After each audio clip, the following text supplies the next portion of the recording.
What's good? Y'all know who it is. Y'all know what it is. It's your boy Matthew Shack, live here in Los Angeles. Welcome to Matthew Shack Unfiltered. Just want to come in, man. We're gonna talk a little bit of Raider football. We're gonna talk about what's been going on the defensive side of the ball. We all know that we won against the Broncos. We won the opening game 17-16, and we're all pretty happy about that, man. Most of us are, man, pretty happy about that situation. But hold on a second, let me go and adjust this, man, make it a little bit better for you guys here. Let's see, man. Okay, so let me fix some shit around here, man. Let me clean house a little bit. All right. Oh shit, as good as it's gonna get. But I was paying attention to the statistics, man, because at the end of the day, men lie, women lie, numbers don't lie.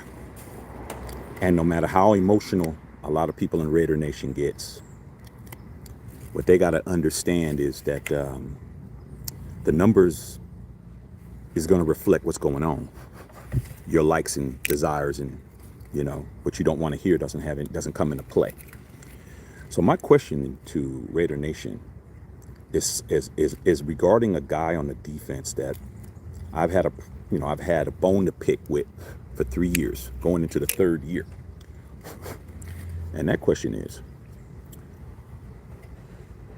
Raider Nation tired of Trevon Moehrig, or do you need more time? That's my question. Are you tired of this guy, or do you need more time? Now, that's a question that you're going to have to answer for yourself. But those of you guys who've been following me for as long as you have, you know damn well how I feel about Trevon Moehrig. I think he's trash. I think he's a wasted draft pick. I think that the only thing that's going for him is that he's young. And outside of that, he has not produced for this team. And I've seen a lot of apologists. A lot of you guys are just, your patience. You have too much patience, bro.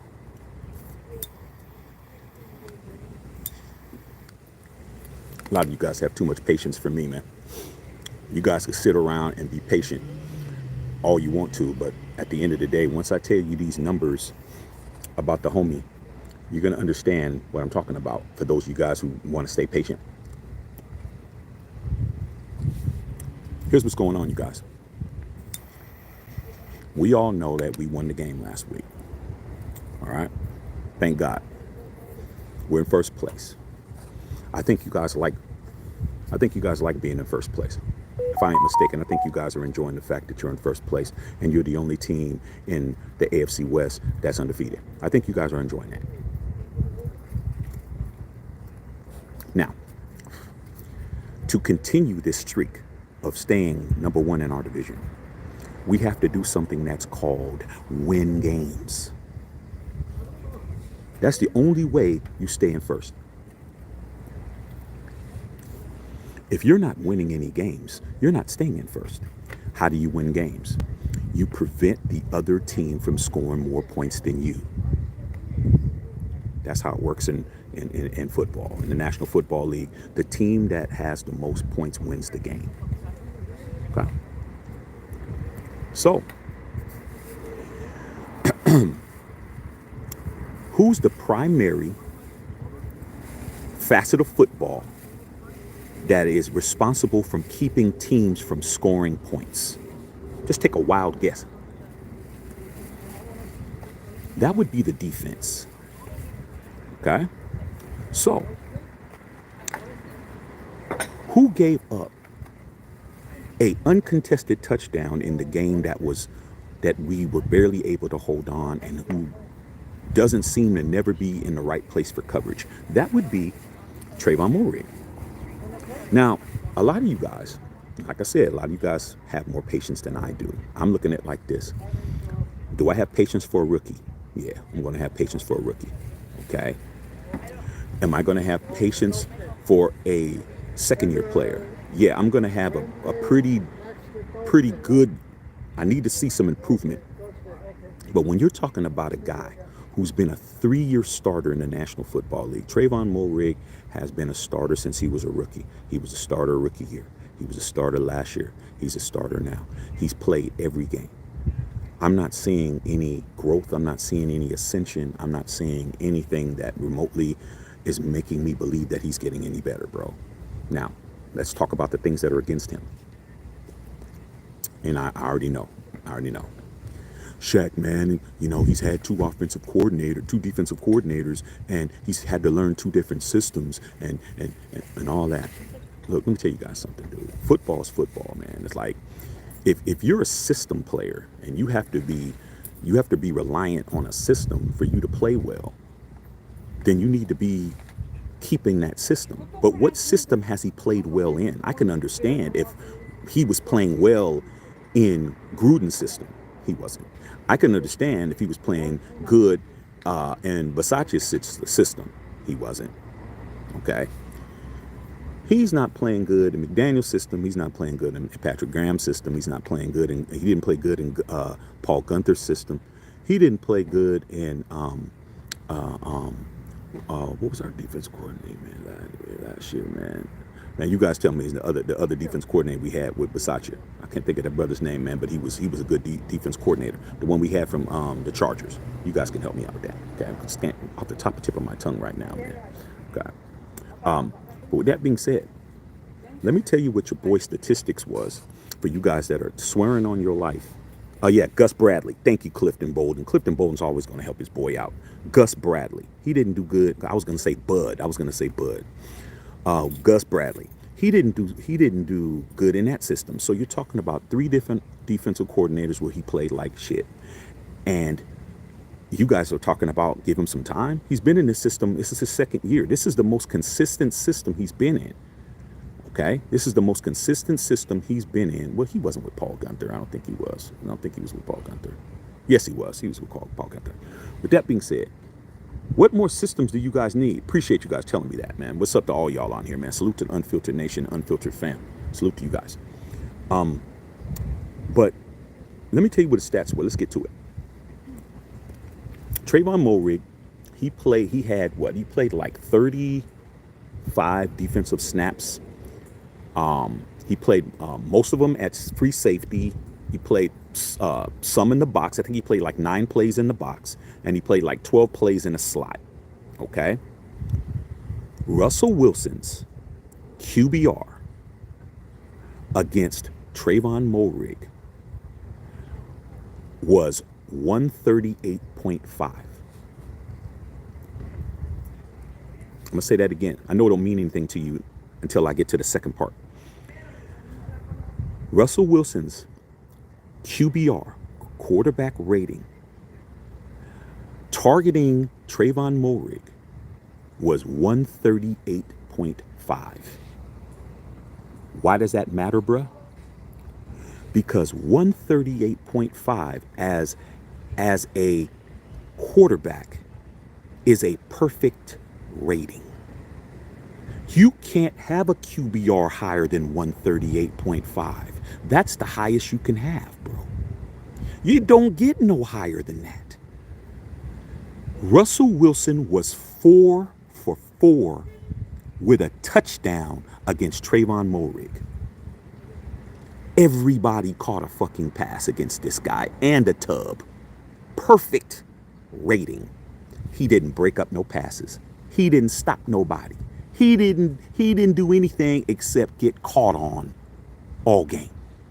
And Sutton was killing him. Sutton was killing him, dog. So for all you guys that are already putting on your cape, you better go get your Batman cape. You better go get your Superman cape. You better go get Aquaman, even though Aquaman don't got a cape. You better get one made. Caping for Trevon Moehrig in year 3. I just told you that Russell Wilson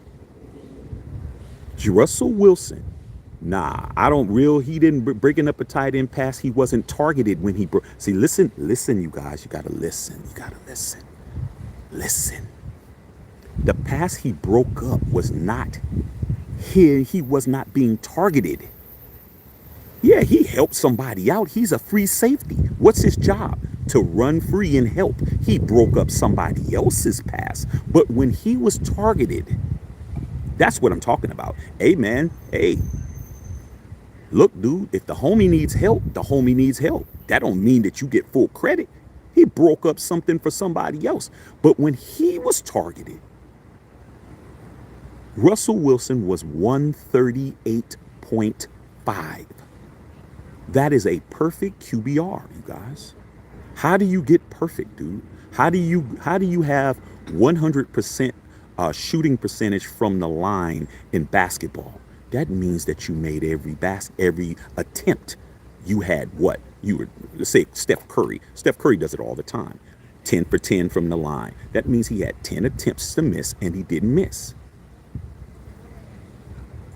Trevon Moehrig was targeted 4 times in the game. Him running around breaking up passes for everybody else don't mean a damn thing with what I'm talking about, Will. I'm trying to tell you. Yeah, he broke up a pass for somebody else. But when he had to cover somebody. Now, let's talk about this real quick. Number one, Trevon Moehrig is like a Swiss Army knife, okay? This is the thing that keeps him around. I'm going to tell you what he does good. Trevon Moehrig is good in the box. When we're stacking the box and he comes up, he's good because he's a big dude, okay? He's big. And he'll hit somebody and he can I wouldn't call him a sure tackler, but he's a decent tackler. So when he's in the box and he's there the stuff to run, he's cool. Okay? When he's in the slot, he's big. He's bigger than a slot receiver. Some of the tight ends he's not as big as, but he's formidably big. So if he's in the slot, he's gonna help slow down, somebody coming out of the backfield, running back coming out of the backfield, slot receiver coming, standing there, or maybe a second tight end, or if the tight end moves over in a big boy package, he could slow that down and be a force there. We're talking about coverage. That's what we're talking about. The dude can't cover, man. There's nothing you can say. He can't cover. And when I know he can't cover, and when you know he can't cover and you're caping for him and shit, and when Raider Nation knows he can't cover and you guys are doing whatever you're doing, that means that all the offensive coordinators and coaches in the league know that he can't cover. So what do? They bring in packages where he's going to have to cover somebody. If he's playing the free safety position, he's just back there basically playing center field, bro. How many balls go to center field? Not a lot. Most of the balls are going to be pulled. If you're a left-handed hitter, it's going to be pulling over there to left field. If you're a right-handed hitter, you're going to be pulling it to right field. Center field, you're there just to back shit up. How many times have you seen a pop fly to left field and you see Ken Griffey Jr., who played center field, get behind just in case the ball passes you up and there for backup? That's his job. Free safety, run free, protect everybody else. But when the scramble drill comes on, he's got to guard somebody. Ain't no more just, hey, who needs help? When the scramble drill happens and there's no one open and people start ripping and running around and he has to decide on who to cover, they're looking for Trevon Moehrig. I'm sorry. They're looking for the homie, bro. Okay? And guess what? They're scoring 4 for 4. Sutton ran right across them, dog. He ran right, just like this. Oh, damn, is that my man? How come somebody didn't tell me? Dude, you're a free safety, bro. The free safety has to read what's going on. You have to read up. You have to, there's two quarterbacks in the defense.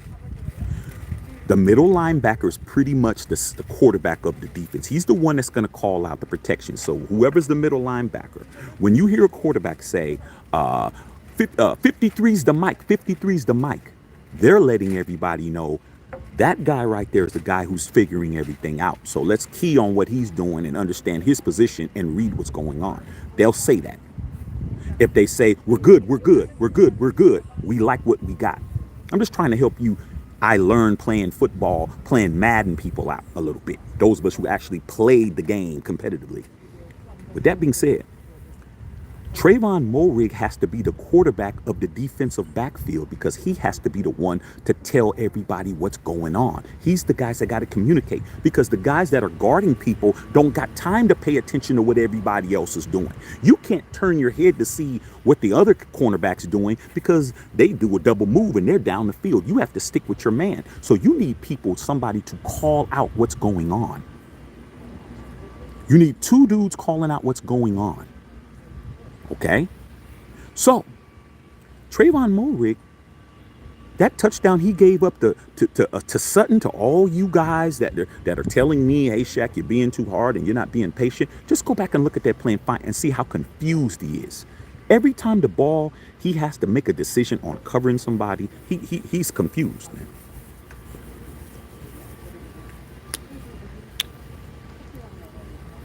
He's confused, absolutely perplexed.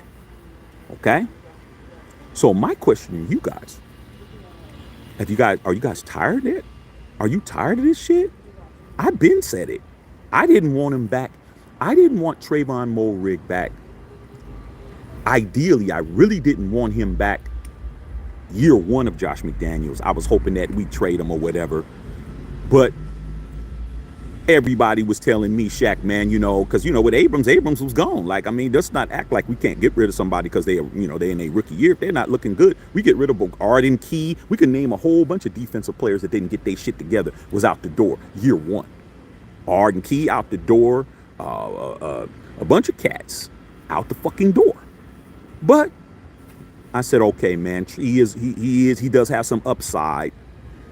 Let's see what he does in year two. Year two, he didn't do shit. Same shit, getting toasted, fucking not knowing where he's at, giving up touchdowns, giving up all that shit. Okay. You guys, well, Shaq, it's year one of Patrick Graham's system. Okay. He's in year two. Did you see any improvement? I didn't. I'm ready for somebody else to start.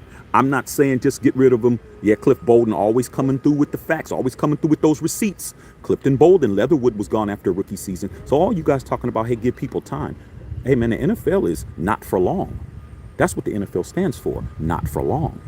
Ask the homie Discount Double Check, Aaron Rodgers, and prayers to Aaron Rodgers. He might be done, even though I think that he's not going to be done. I think he's going to do what he got to do to come back. But 4 plays into the season, bro, you snap your Achilles. Yeah, when you're 39 years old, your Achilles doesn't snap back like it did before. Plus, they need to get rid of that bullshit-ass turf. All these players playing on turf because he's playing on turf. That's what fucked him up. If he was playing on grass, that wouldn't happen. That's why the Raiders play on grass, because we ain't playing on no fake shit. Pay a lawn service to keep the fucking field together. Get a real lawn, okay? But so salute to A-Rod, man. Salute to A-Rod. But with that being said, dog, if Trevon Moehrig is going to be our safety, our free safety, and he's going to be getting his ass motherfucking cooked, I don't want to hear shit if we lose fucking big games and something happens and Kelsey starts. Because when Kelsey gets back, Kelsey's gonna toast that motherfucker. Understand, these dudes are smart. Sean Payton smart. Sean Payton ain't no Rudy Poot coach. That's a Super Bowl champion winning coach, dog. He's gonna adjust the next time we play them and shit. Okay. Luckily for us, Jimmy G was thinking like a cerebral quarterback, and Josh Jacobs made a hell of a block to make sure he didn't get sacked. To all you guys saying that he's overrated, Josh Jacobs made the block to let Jimmy run to do the slide. Go watch that play again if you think I'm lying. Go watch and look where Josh Jacobs is. Josh Jacobs cleaned that damn defensive end's clock and gave Jimmy G the lane for him to roll out, get the first and slide. That's just smart football. Okay? That's the difference. Okay? Trying to tell you, Bolon, man, motherfuckers was hating on my boy JJ, man, and now they ain't saying shit. Okay? Trust me, Josh Jacobs not only is a great running back, he's a great blocker, great pass protector.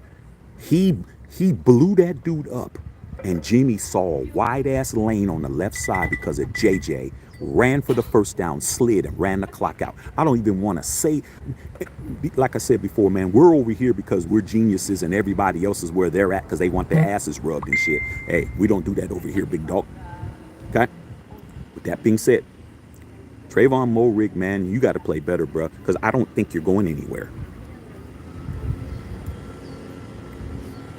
We got to play Josh Allen, who is a turnover machine. He is officially on the overrated list until further notice. Now I'm not saying that he can't redeem himself, but right now he is a turnover machine. Whether it's throwing the ball or just receiving the ball from the center, fumbling the ball, that boy is going to give it up. He's going to give it up, dog. Okay? He's going to give it up like the neighborhood hoe, bro. If she's not letting you hit it, something's wrong with you, not her. Right? Same shit. If you're not getting interceptions, Raider defense, that's your fault. Because he's definitely going to put us in a position to get some of that shit. Okay? With that being said, Trevon Moehrig has to play better. I'm going to be more vocal about it. I know nothing's going to happen. I thought Duke Shelley was going to come over and take his job. But Duke Shelley, we saw what happened to him. He motherfucker didn't even make the 53-man roster. Marcus Epps, I don't know what the fuck's up with that. All I know is I expect Trevon Moehrig to play better, bro. And I'm going to be the guy that's going to be saying this shit over here, dog. Because that's what we do over here. We don't kiss asses. We are a merit-based channel. It's about merit. It's about what you do. It's not about what you did. It's not about what you said you was going to do. It's not about you're going to do in the future. It matters of what you're doing now. He has to play better, bro. He has to cover better. He just has to play like he's supposed to. We can't have a weak link. We're not that great defensively, you guys. We don't have a great pass rush. We got one future Hall of Fame pass rusher.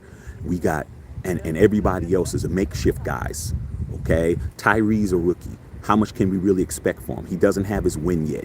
He's getting winded. He's not even out there a lot, okay? Malcolm Kuntz, he's not getting enough snaps in my opinion. I think he needs to be out there more.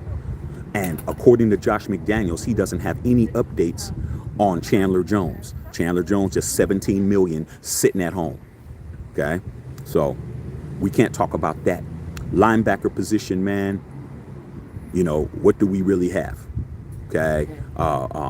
Most of these guys are great for the run. You look at Spillane. Spillane is a good run linebacker, but our linebackers are slow. We don't got Denzel Perryman out there no more. Denzel Perryman plays for the Texans, which was stupid as hell to make that happen. And last but not least, we got Nate Hobbs and we got Marcus Peters. They're good. They're good cornerbacks. They're good. They're good. Not great, but good. Okay? Which means that the safeties have to be at least good. And our safeties are not good. Okay? Which does what? Puts more pressures on the cornerbacks and the linebacking core. When you don't have the top end of the defense is whack. That puts pressure on everybody else. The pass rush can't say it's whack because we have a future Hall of Famer down there, but on one side.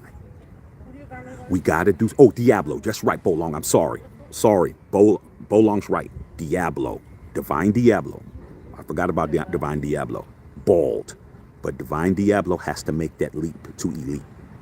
I forgot to thank you, Bo. I totally forgot about my boy, Double D. Okay? He played his ass off. I'm loving Divine Diablo's play, but Divine Diablo, once again, he has to make all the fucking plays. Okay? Okay. So, Trevon Moehrig has to play better, you guys. I mean, whether he goes anywhere or not. No, he's a linebacker. Raider Tiger. Diablo's a linebacker. He's a linebacker. Okay. He has to play better, you guys. Okay? He has to. I'm gonna read you guys his questions in a minute. He has to play better. He's not going anywhere. He's gonna be the free safety. He just has to play better, dog. Like if he plays better, I'll change my tune. But to have a perfect quarterback rating and giving up a touchdown, that's not gonna work.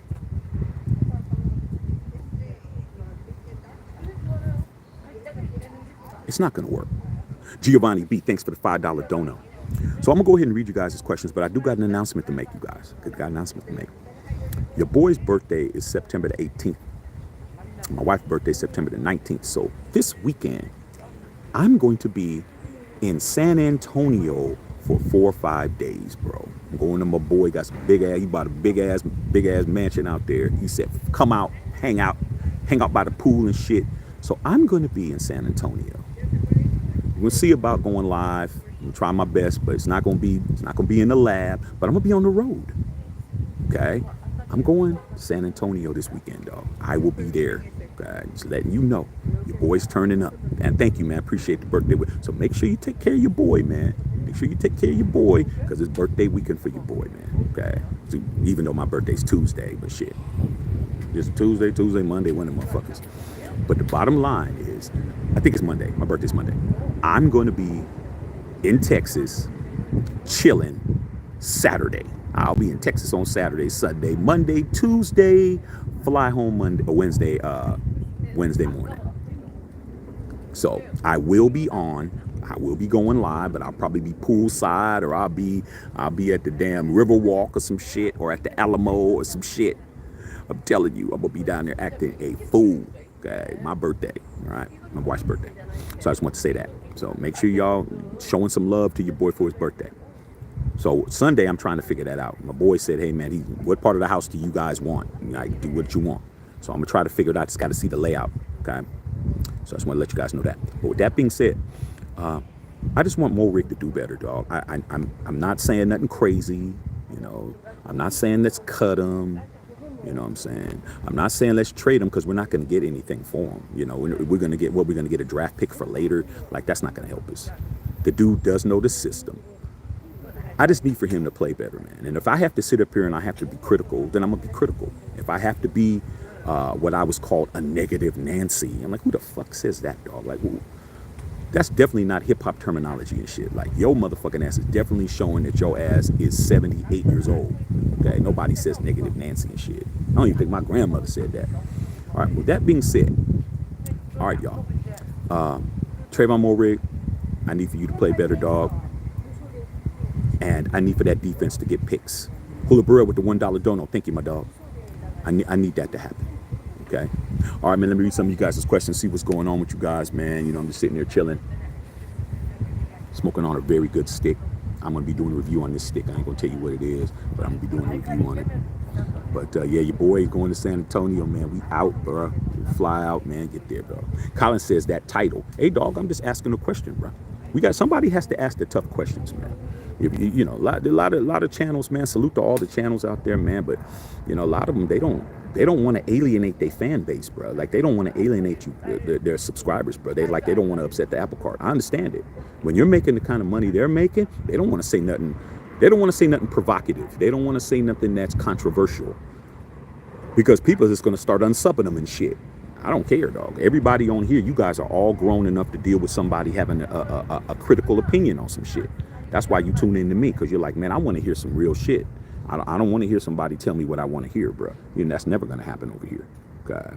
Dr. Van, 7 in a row strand. Come on, Doc. You know we're going to keep rubbing it in your face for a little bit, Doc. You know what I'm saying? Hey, everything's good, Doc. Hope everything's good with you out there in Denver, dog. Hey, man, let everybody know, man, in Denver, man, that the Raiders own you guys. Just to let you guys, just put the word out, dog, that the Raiders own Denver. Just say that, bro. It's been 3.5 years since you guys even got a victory. You ain't even sniffed a V yet. You haven't sniffed one of these in a minute, Doc. God. Julio Barrera, man, salute. OG Unfiltered, you already know. Julio Barrera said, wipe them feet. Hey, man, let's get these likes up, you guys. Let me tell you something. I always try to let you guys know what you do matters.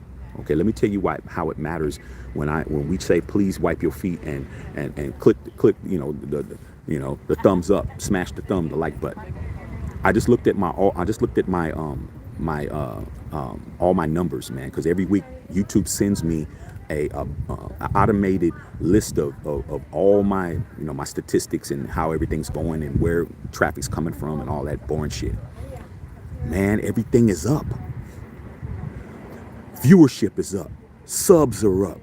I mean by a good amount. Like, people are subbing the channel. You guys are watching the videos more. You guys are sharing the videos more. And YouTube is rewarding this channel. Because when the channel is us, it's not just me, it's us. The channel is the number one way people are seeing this channel and these videos and these lives are from the homepage of YouTube. That's number one, dude. Number one. So we're doing enough where they're putting our shit on the homepage when people are logging on. People are like, with all the big shit, and then they're seeing our little shit. We're on the homepage. The second most way that they're watching these videos and watching us and contributing to what we're doing is searches. Somebody's actually putting in Matthew Shack Unfiltered in the search bar looking for what the fuck we're talking about. So when I say, man, smash that notification, you know what I'm saying? Make sure you got that bell lit up. Make sure you guys are motherfucking smashing the like button, man. Wipe your feet. That shit is helping everybody. Because the more people we get, the funnier it's going to be. It's going to be better. It's going to get better and better, man. So I want to let you guys know that. Okay. William Boo said Rodgers is done for the year. Yeah, unfortunately, man. I hate injuries, bro. Like, that shit bothers me a lot, man, because I know how it feels to be fucked up on a football field, bro. I know how it feels, dog, to be fucking laid out. Like, shit. I'm like, man, damn, dog. But I think A-Rod is going to come back. I think he'll play one more year, dog. But the man's done everything that he needs to do. Like, what does he need to prove? He's a Super Bowl champion. He's a 4-time league MVP. He's going to get his money. He got a career after broadcasting, whatever. I don't think he's just not going to want to go out like that. He's not going to want the last thing for people to see him is him being carried off the field. I don't think that's going to happen. But William Boozer, Jets better find a good backup. Let me tell you what I've been seeing. I've been seeing a lot of people having a certain quarterback with his jersey painted green, and that would be your boy Tom Brady. Oh shit, my wife calling me, man. She gonna have to wait. I hung up on my wife, you guys. That's how much I'm on here. She knows she shouldn't be calling me while I'm on here, but I'll call her back. They're talking about trying to get Tom Brady. You got Jets, Jets, talking about trying to get Tom Brady. And I'm like, how in the fuck is that going to happen? Do you guys understand that Tom Brady is a minority owner of a football team that's in Las Vegas, Nevada? For him to come back, he has to divest his ownership. You can't own the team and play, bro. He has to divest his ownership in the Raiders to even try to come back to any team, even the Raiders. Like, man, like these Jets fans are they're desperate right now, bro. They're desperate. God. But hey, Colin Kaepernick's available. He lives in New York. Go get Colin Kaepernick, man. Go get Cap. God. Bo Long, the guy's trash, always out of position. He got cooked for a TD at the backside of the end zone. Yeah, because it was it was the scramble drill, bro. When it's the scramble drill, that's what it is, bro. Y'all remember the Nelly tip drill video? For those of us that had BET After Dark, who had the Nelly tip drill video and shit. If you haven't seen the Nelly tip drill video, you need to go look at that. But you got to look at the uncensored version of that shit. That's what a tip drill is. Tip drill is football. That means you're supposed to be scrambling the ball around. You don't know where the ball is going, and you okay, my wife's letting me know about lunch. Okay, all right, that's what you do. That's what you do, wife. See, my wife's a genius. She texts me to tell me what lunch is gonna be. All right, cool. All right, shit. So yeah, Colin Kaepernick's available. Go get Cap. Okay, cocaine just went, baby, man. Running on EA8. What's going on, pimping? Bo Long, you was right, Check. Glad we didn't get Rodgers now. Hey, dog. Bo Long remembers when I was saying, I don't want Aaron Rodgers. Shaq, you're crazy. Are you trying to say that Aaron Rodgers, Derek Carr is better than Aaron Rodgers? Remember that, Bo? I think you said that to me, too. I said, no, I'm not saying Aaron Rodgers is better than Derek Carr. I'm saying I don't want Aaron Rodgers because Aaron Rodgers isn't going to work. Guess what? I don't want to say I'm right because somebody's hurt, but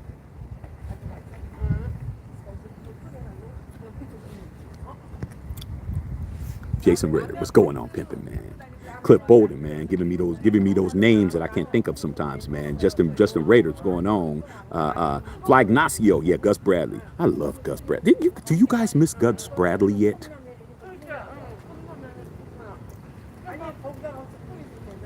Even Trevon Moehrig was looking good in that system, bro. He was looking good in that system. Well, he wasn't looking great. He still was looking like trash, but he wasn't looking as trashy as he's looking now. Sam Tanker was going, I'm tired of watching Moehrig, watching people score in the end zone. He's standing behind him. And you know what, bro? I'll give him that. I'll give him this. He is upset that he's giving it up because when he did it, he was pissed. But I'm like, dude, why not, instead of you swinging at the air and shit and fucking fighting a air monster, why don't you just guard somebody, bro? That would be a lot better than the other shit. Okay, just a little bit of advice. All right. James Walker, what's going on, J-Dub? You're on the money, Shack. You already know. Booty Bang, how do you like our chances against the Bills? If we can capitalize on turnovers, I like it a lot. If we can capitalize on turnovers, I like it a lot. If we can actually, if the ball hits our hands and we actually have sticky hands and we hold on to it, like a Whitehead did last night. Whitehead is the way that you play in the defensive backfield. Ball hawking, bro. If the ball touches my hand, you're picked. I don't care. That dude caught picks every way he could. He closed ground on the last one to get a pick. He was double coverage. He had to fucking hand fight to get an interception. This dude was everywhere. And Sauce Gardner is better than him. Sauce Gardner is better than Whitehead. But Whitehead, you can't tell Whitehead that. That's what you need, bro. We need somebody on the opposite end of Mad Max who you'll say, yeah, you're good, but you're not better than Mad Max. And he's like, the fuck are you talking about? I'm just as good as Mad Max. Max, ain't I just as good? You need somebody who has that swagger, who believes it, bro. Don't matter what we believe. Look at what our beliefs have gotten us. Our beliefs haven't gotten us anything. Okay. The players have to believe in themselves. And that damn Whitehead, you couldn't tell him he ain't that motherfucker. You can't tell him shit. He fucking had 3 picks against who a lot of people say is the best young quarterback in the NFL. But now him and Joe Burrow are looking very, very overrated. Both of them. Now, I'll give them this. Both of those guys have enough talent to change that narrative quickly. But as of now, we can win the game if we capitalize on turnovers, bro. If we don't capitalize on turnovers, we're going to lose. Okay. Yeah, them know he wasn't with Gunther. Yeah, I figured that's why I said he wasn't with Gunther. I figured it out, dog. Okay. Gunther is just somebody who, I don't even want to think about Gunther, dog. Paul Gunther was, but you are right. He was with Gus Bradley. Okay. Bolon said, Van, 7 L's in a row strand. That's what it is, dog. Doc knows what it is, man. Doc is strong enough to understand that, dog. Because Doc was talking a lot of shit. Okay? Doc was talking a lot of shit, and it didn't bode well for Doc. But Russell Wilson was 4 for 4 against our free safety, so he does have that. He don't have a dub. He has one of these long ass motherfuckers that's like this. But at least he has a dub in regards to Russell Wilson versus Trevon Moehrig. But hey, who gives a fuck? We won. Will says, so slap Teamer in there. I say more. I don't say that we camp on. Let's throw another look in there. Let's throw Teamer in there sometimes, bro. Let's mix it up. Okay, Teamer might be a little bit of a better cover corner than Moehrig, but he's not a better tackler, and he's not better in the box and in the slot than Moehrig. I'm not saying Moehrig is totally trash, but one touchdown negates all your hard work, bro. I'm not going to be the guy that say, well, shit, Moehrig had 5 tackles. Moehrig had 5 tackles in that drive, and then he gives up a fucking touchdown where the guy's 15, I shouldn't say 15, 7 yards open. You don't get to tell me Shaq, but Shaq, he made 5 tackles when he gave up a fucking touchdown and he wasn't nowhere in the vicinity. Nah, it's not the same, bro. Okay. Booty bang, our defense better start stepping it up. Bo said 2002, Bo. Okay. 202. We talking about 202, talking about us losing the Super Bowl in 202. But hey, we got the same amount of Super Bowls he got. So, and he lost way more Super Bowls than us. I mean, let's keep it a $150. The Raiders have only lost 2 Super Bowls. We're 3-2 in the Super Bowl. We have a winning record. As bad as we have been in the past 40 years, we have a winning record in the Super Bowl. Can you say that, Doc?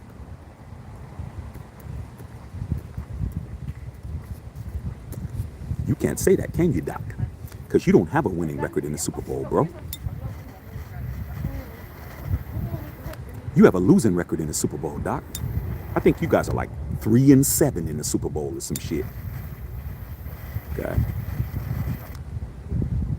We have a winning Super Bowl record. Over 500, bro. Okay. I think we're what would that be? 60%. The Raiders have a 60% win percentage in the Super Bowl.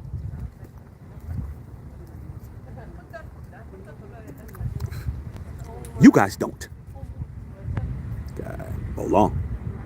John Hay, they also wanted a long time before we get rid of Abrams as well. Like I said, dude, you got to understand, being patient in the National Football League keeps you in the cellar. And for those of you guys say, let's just tank for Caleb Williams, Caleb's dad already put that to pasture already. He said, if we don't like what we see, Caleb just go back to play football for the Trojans next year. He doesn't have to come out.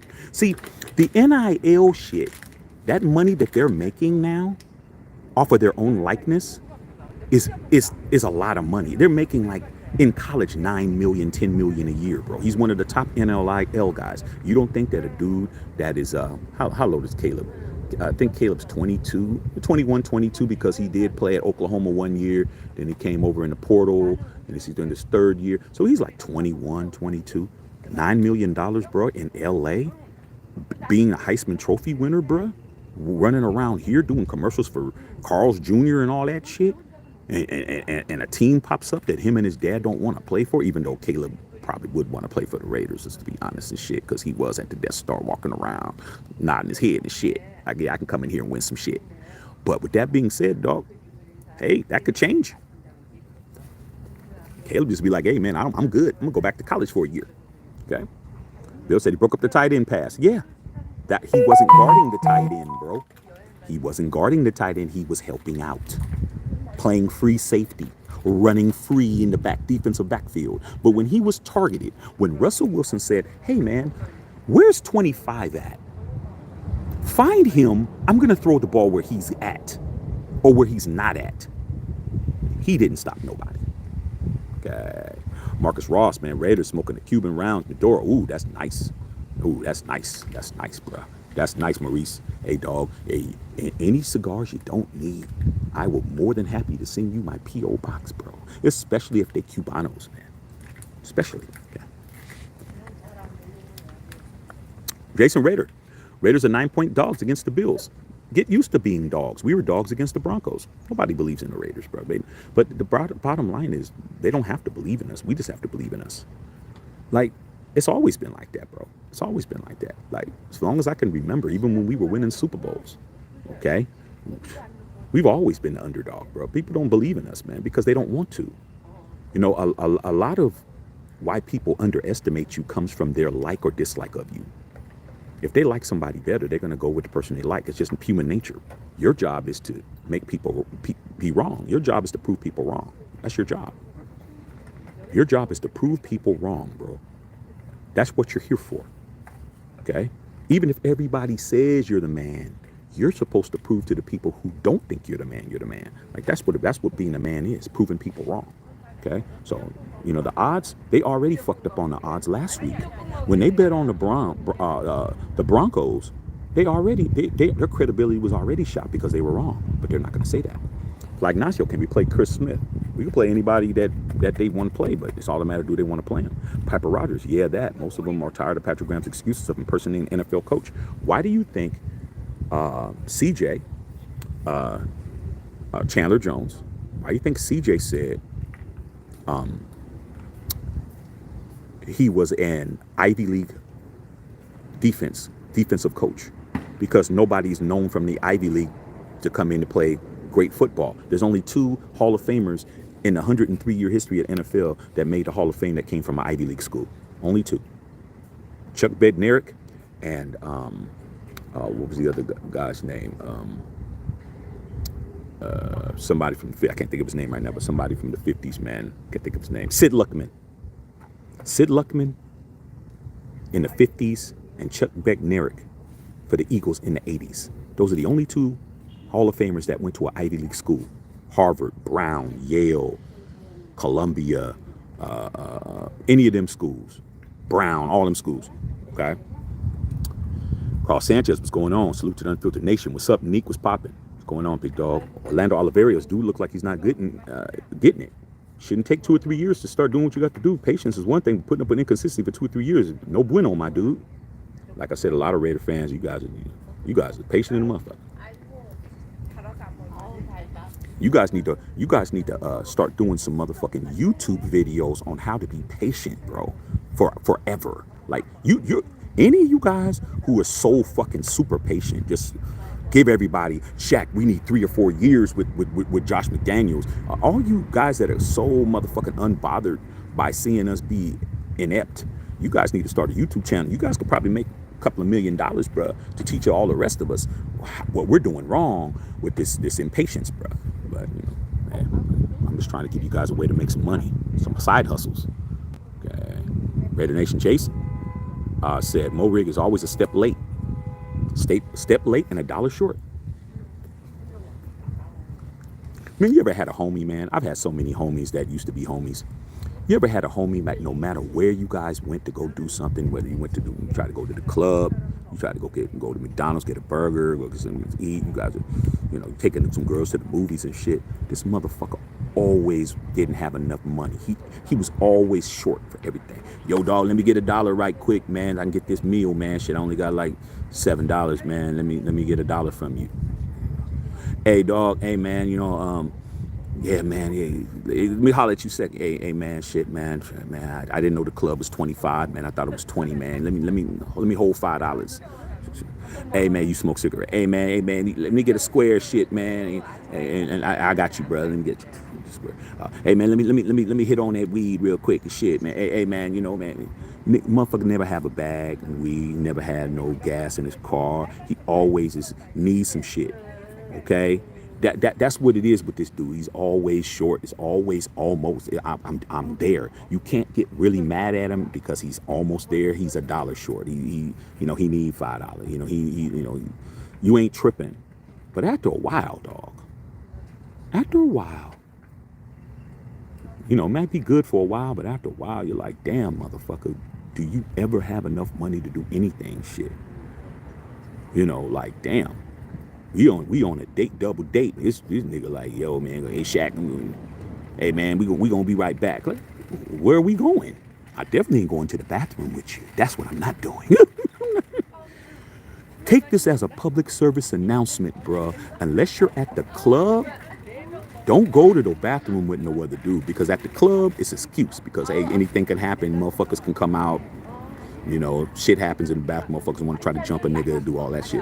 But when you're at a restaurant, don't go to the bathroom with the homie. I'm just trying to help you out. I'm like, nigga, what the fuck you talking about? Go to the bathroom, nigga. Shit, the steaks is coming out, man. We got, what the fuck? Yo, Shaq, yo, man, damn, dog, man. Yo, nigga, you got, yeah, man, I need about, give me like $30, $40, man, $50, nigga. I'm like, for what? Oh, nigga, I didn't know, nigga. I didn't know the menu. Damn, she ordering steak tartars, and nigga, she ordering 80 drink. I said, nigga, why don't you tell her that's it? Dog, she knows that, dog. I know niggas like, man, I'm gonna give you the money because I don't want to look bad. But guess what? That's it, dog. Don't even give it back to me, dog. Here's motherfucking 50, whatever the fuck. Then the nigga act like he balling. Like, yeah, baby, go ahead and get whatever you want. Go ahead and get whatever you want. Nah, dog. Okay. So that's Moehrig, bro. Okay. Hula Burrell said facts. Just Listen podcast. Thank God someone else sees what I thought out there. Besides, Trevon's the lost one out there. Just Listen podcast. Check it out, bro.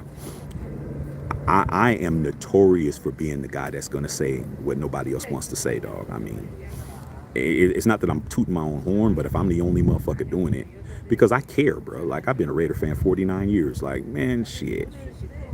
You know what I'm saying? I've seen great safety play for my team. I've seen people that you guys have heard is legendary. I saw Jack Tatum actually hit motherfuckers for real in Oakland, Alameda County Coliseum when I was a kid. I saw George Atkinson. I saw Terry McDaniel. I saw motherfuckers out there blowing people's wigs back. I saw it. I saw fear. I saw fear of wide receivers and tight ends not wanting to catch the ball, rubber arming the ball and shit because they knew they were going to get fucking blown up. And then I see Moehrig running around with our same colors. Matter of fact, he got on Fred Biletnikov's number. Like, that's a Hall of Famer. Like, every time I see 25-4 and silver and black, I'm thinking Freddie B, the flanker. This dude's running around giving up touchdowns. I'm like, so I appreciate you acknowledging that, bro. All right. What's going on, E.G.? Eggy in the motherfucking house. Said Trevon Moehrig has to improve his coverage skills. I just want him to play better, bro. And if it takes me to get out here and say something, I'm going to say it, bro. It is what it is. Jason, Raider Nation Jason, we should trade him while he still has some value. He doesn't have a whole lot of value, and he'd probably be more of a liability. If we're going to get rid of him, get rid of him at the end of the season. Don't get rid of him now, because that young cat is going to be able to tell everybody everything we're doing. He'll probably write to the Broncos. If you notice, everybody that leaves the Raiders, they go to the Broncos. You saw Dorsett was over there. You saw Jared Shittum over there. Everybody's just giving up all our government cheese over there. But at the end of the day, as long as we win. Castro. Eric Castro said, I thought Epps was the guy. I ain't seeing it. Rich Vitale, what's going on, man? Watch the run. There's running down the suicides with the guy, running down the sidelines with the guy. Exactly. Sean Payton figured out an Achilles heel with us, bro. The Achilles heel is all those passes to the flat that he was throwing to those running backs. Them running backs was eating us alive. Like, salute to the cornerbacks for playing well. They were covering those guys. So Russell Wilson, he was just, all Sean Payton was telling him to do one read, check down. For a lot of you guys are talking about check down kings, the check down can work if you don't have anybody to cover the check down. And they were getting 30-yard bumps on us, bro, on the check down. They were killing us. They were absolutely destroying us on those check downs. For a long, our defensive back has been a problem for a while. It's been a problem for a while, man. I like the fact of who we got. I like the fact that Marcus Peters is playing a lot better than he played when he played for my wife's Ravens last year. I saw him. He wasn't playing well last year. He was giving up a lot of PIs. He was giving up a lot of personal fouls, and he was doing a lot of shit that he shouldn't have been doing.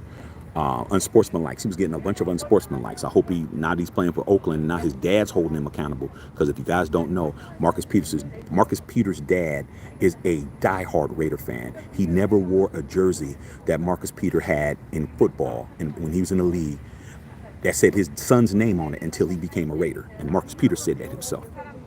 God. Gilbert, digital marketing, said he gets burnt too much. Hey, bro.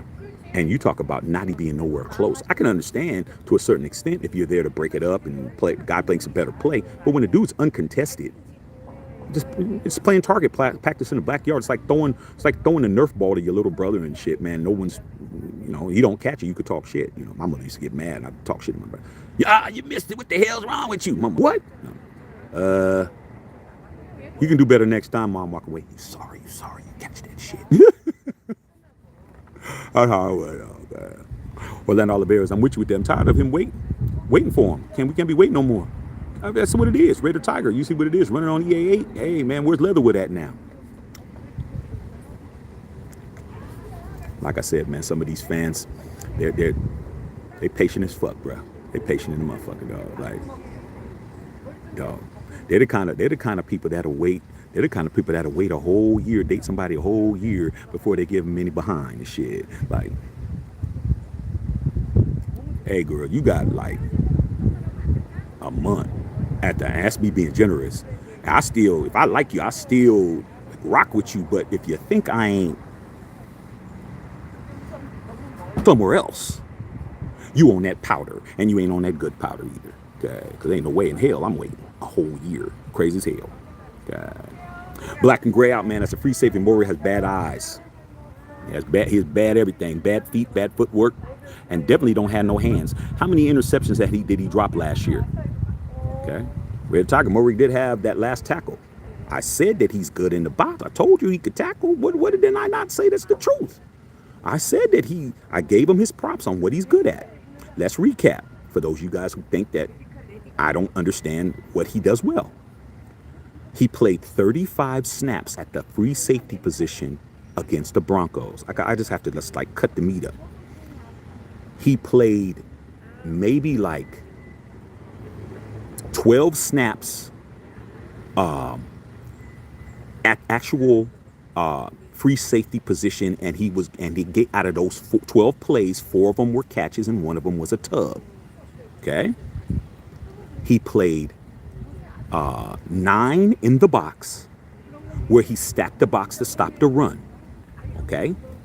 He plays well in the box. I said he's a Swiss Army knife. He has a lot of different things that he can do, except cover. Run defense, stacking the box, he played around 9 plays. And in the slot, he played 5. He played good in those positions, but when it came down to coverage, Russell Wilson, for the 19th time, had a QBR against him, just him, not the whole defense, just one man, had a perfect quarterback rating of 138.5. You can't have a better passer rating than that number. That is a perfect passer rating. 4 for 4 with a touchdown to Sutton. That's what I'm talking about. Okay? All that other stuff, I agree. All right. Julio Barrera said, turf is a player killer. The NFLPA needs to really put their foot down. I know they wanted to smoke weed so bad. That's why there's 17 games. These guys wanted to smoke the bud so bad that they gave up everything to get the weed. They got the weed. They had to play the extra game so the team can get the revenue. But they need to fucking say, man, we're not playing on this turf no more, bro. Now, maybe Aaron Rodgers, an absolute pillar player in the National Football League. This dude is an all-time great. Maybe they'll think about it now, because how much revenue did New York lose on that? That turf fucked his leg up. It got caught in the turf. If it was grass, it would have gave. How many motherfucking golf courses are on turf, bro? None. None. You know why? Because people get their knees and their shit fucked up just on regular grass and dirt, bro. You tear your motherfucking shit up when you're swinging a golf club on regular grass. And when you're walking 18 holes, when you're in the PGA, it's easier on your legs and feet to walk on grass because it's softer. Why don't they just get rid of all the fucking turf, bro? Put in grass. But they don't want to do that because it's going to cost more money. They have to have maintenance. Do you guys understand that the Raiders, for those of you guys who haven't been to the Death Star, and I will be at the Pittsburgh Steelers game on the 24th. So I'm going to be on the road again the next week. I'm going to Texas on Saturday, and then that next week I'm going to the Death Star. The Raiders have grass turf that they wheel in and out. The regular grass that's in there is turf, because UNLV plays in there. So everybody else that's in there is playing. You don't play on the Raiders field. Only the Raiders play on their field. They pull the grass out and water it, sod it, trim it, and they put that shit back. We play on grass, bro. And Al Davis always said we played on grass, and Mark Davis made sure that we played on grass because that's what's best for the players. So that damn turf snapped his shit. Aaron Rodgers, Orlando said prayer to Aaron Rodgers, man. Eric Castro, True Kelsey's been owning Moehrig. He's going to continue to own them. Some things you just can't do, bro. Some things you're just not good at, bro. And you just have to understand that. You're not good at it. Okay. Bo Long said Jacobs created that lane. Like a motherfucker. Absolutely. Julio Barrera, Jimmy G spoke on that, blocked by JJ. Hey man, salute to Jimmy Garoppolo. Jimmy Garoppolo's growing on me, you guys. Like, I talk shit, but hey man, as long as he's fucking do what he needs to do, I give that dude so much credit, man. He won that game for us. I can legitimately say that, man. Jimmy Garoppolo won that game for us because most quarterbacks would have tried to get greedy. Most quarterbacks would have tried to score. Most quarterbacks would have did something to put the win in jeopardy. Jimmy's like, dude, I get this first down and I slide and I give myself up. We win the game. I don't got to do nothing else. Why you got to do more? Oh man, we only won by one. The only people who tell you that you only won by one are the people who lost, bro. Only the people that lost tell you only won by one. You guys act like y'all blew somebody out. You only won by one.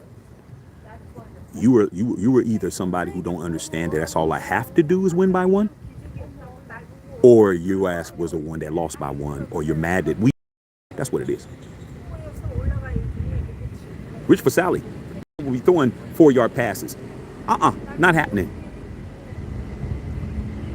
One thing I could say about Josh Allen, okay?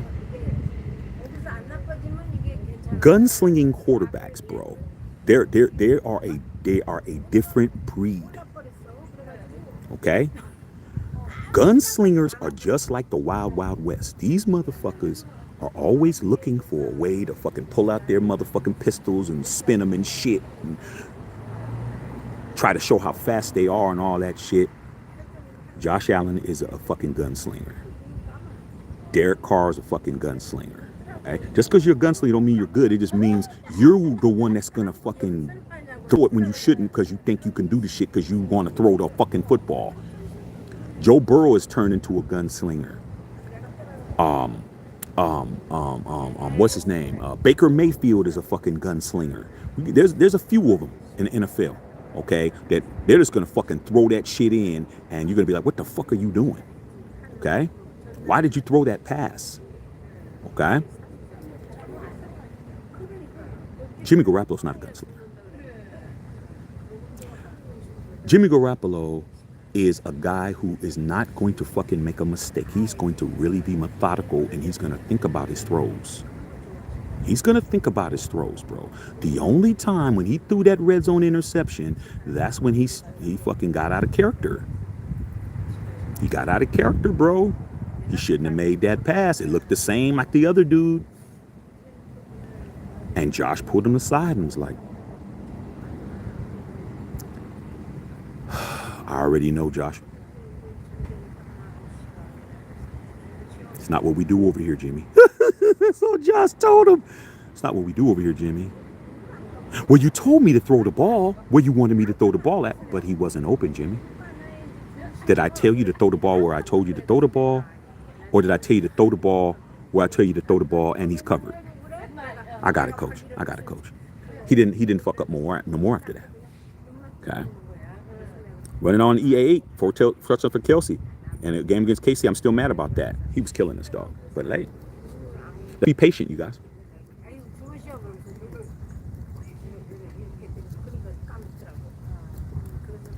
Let's be patient while our division rivals are just winning Super Bowls.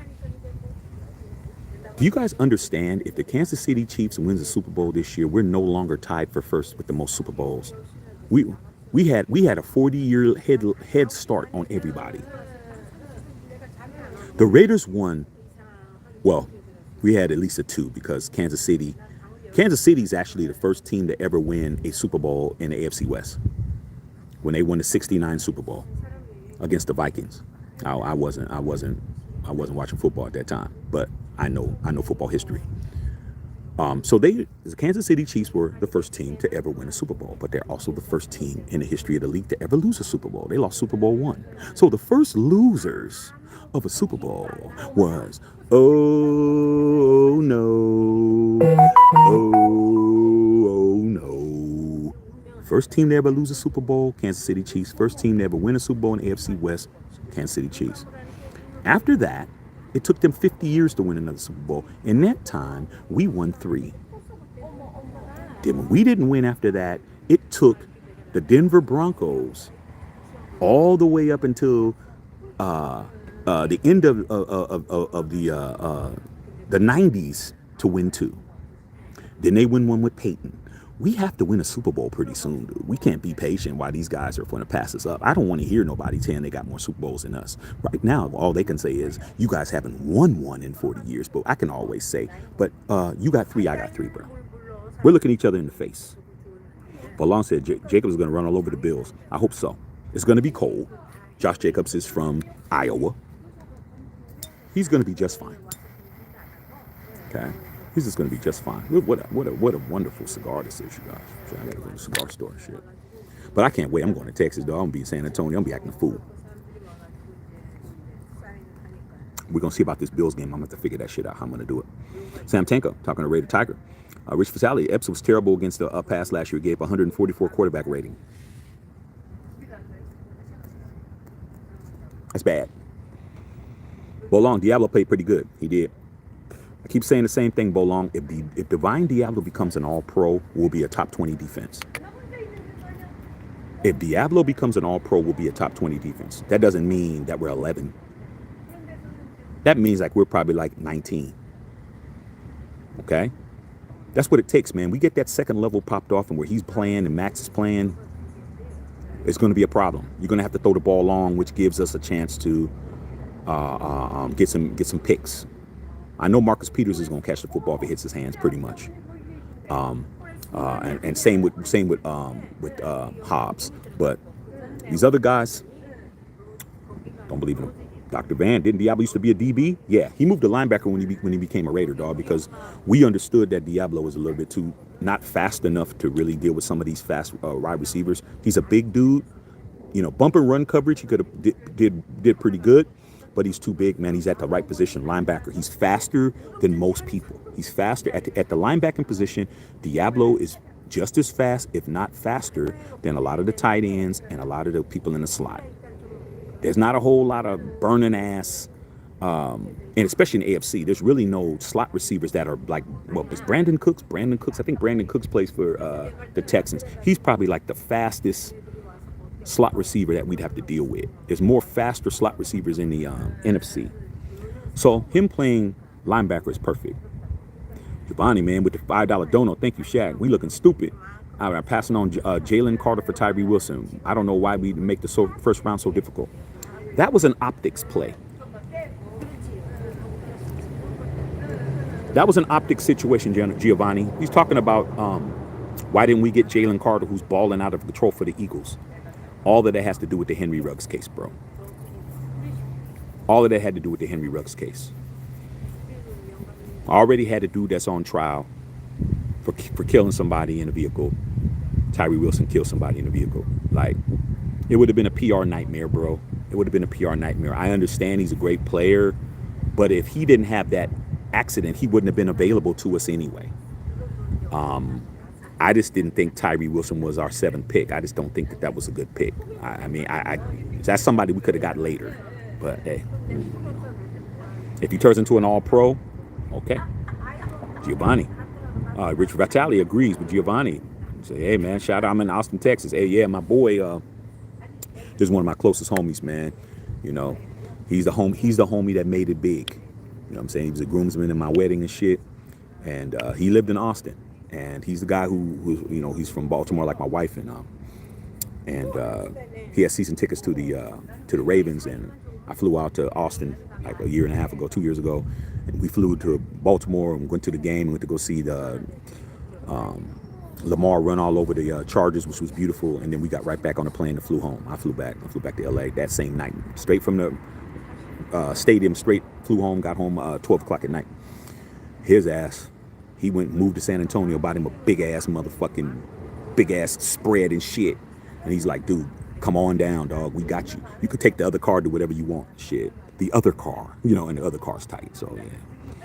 Dr. Van said, thank you. Happy birthday to you and your wife. Thank you, big dog. Appreciate you, bro. Appreciate you. Thank you. Much love on that.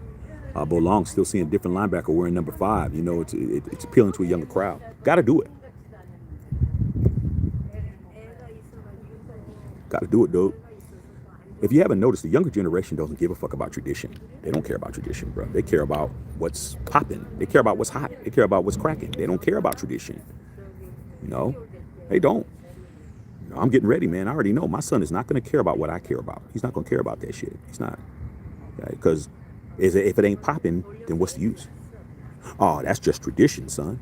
And the tradition is whack as hell. I mean, y'all can stay traditional. I'm going to go with what's cracking. Carlos Burr said Virgo. That's right. September 16 on my. Hey, man, Virgo season, bro. When it's Virgo season, dog, ain't nothing they can do. It's Virgo season, bro. It's our time. This is our time of year. What's beautiful about being a Virgo, bro, that's when football season starts, bro. The NFL picked our month to start every year. So it's beautiful for me, bro. I got the greatest sport in the world during my birthday, and I don't have birthday. I have birthday month. The all month is my birthday. I celebrate the entire month. As soon as it's September 1st, all the way to the end of September is my birthday, bro. They'll be like, hey, man, your birthday on the 18th. Why are you still running around partying, partying?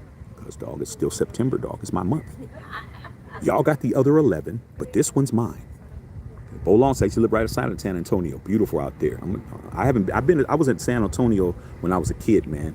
We were driving cross country and I made my dad stop so I could see the Alamo and shit. I said, Dad, I want to see the Alamo. So he stopped and we went to the Alamo. And I'm like, that motherfucker's look like a garage. On TV, it looked big as fuck. I'm like, this is it? My dad was laughing. He's like, I didn't want to tell you, but that's it. It looked like a fucking garage and shit. I'm like, Dad, our garage is bigger than this. He's like, well, take some pictures. Let's get in the car. Take some pictures. Let's get in the car. You may be driving extra 100 miles for you to see this shit, but hey. Tito, what's going on, brother Tito? Red Tiger. Y'all gonna see some big old San Antonio women. Yeah, like Charles Barkley. I told my wife that shit. I said, man, all I know about San Antonio is that Charles Barkley goes, man, there's some big ass women in San Antonio. Some big ass women in San Antonio. Hey, dog, shit.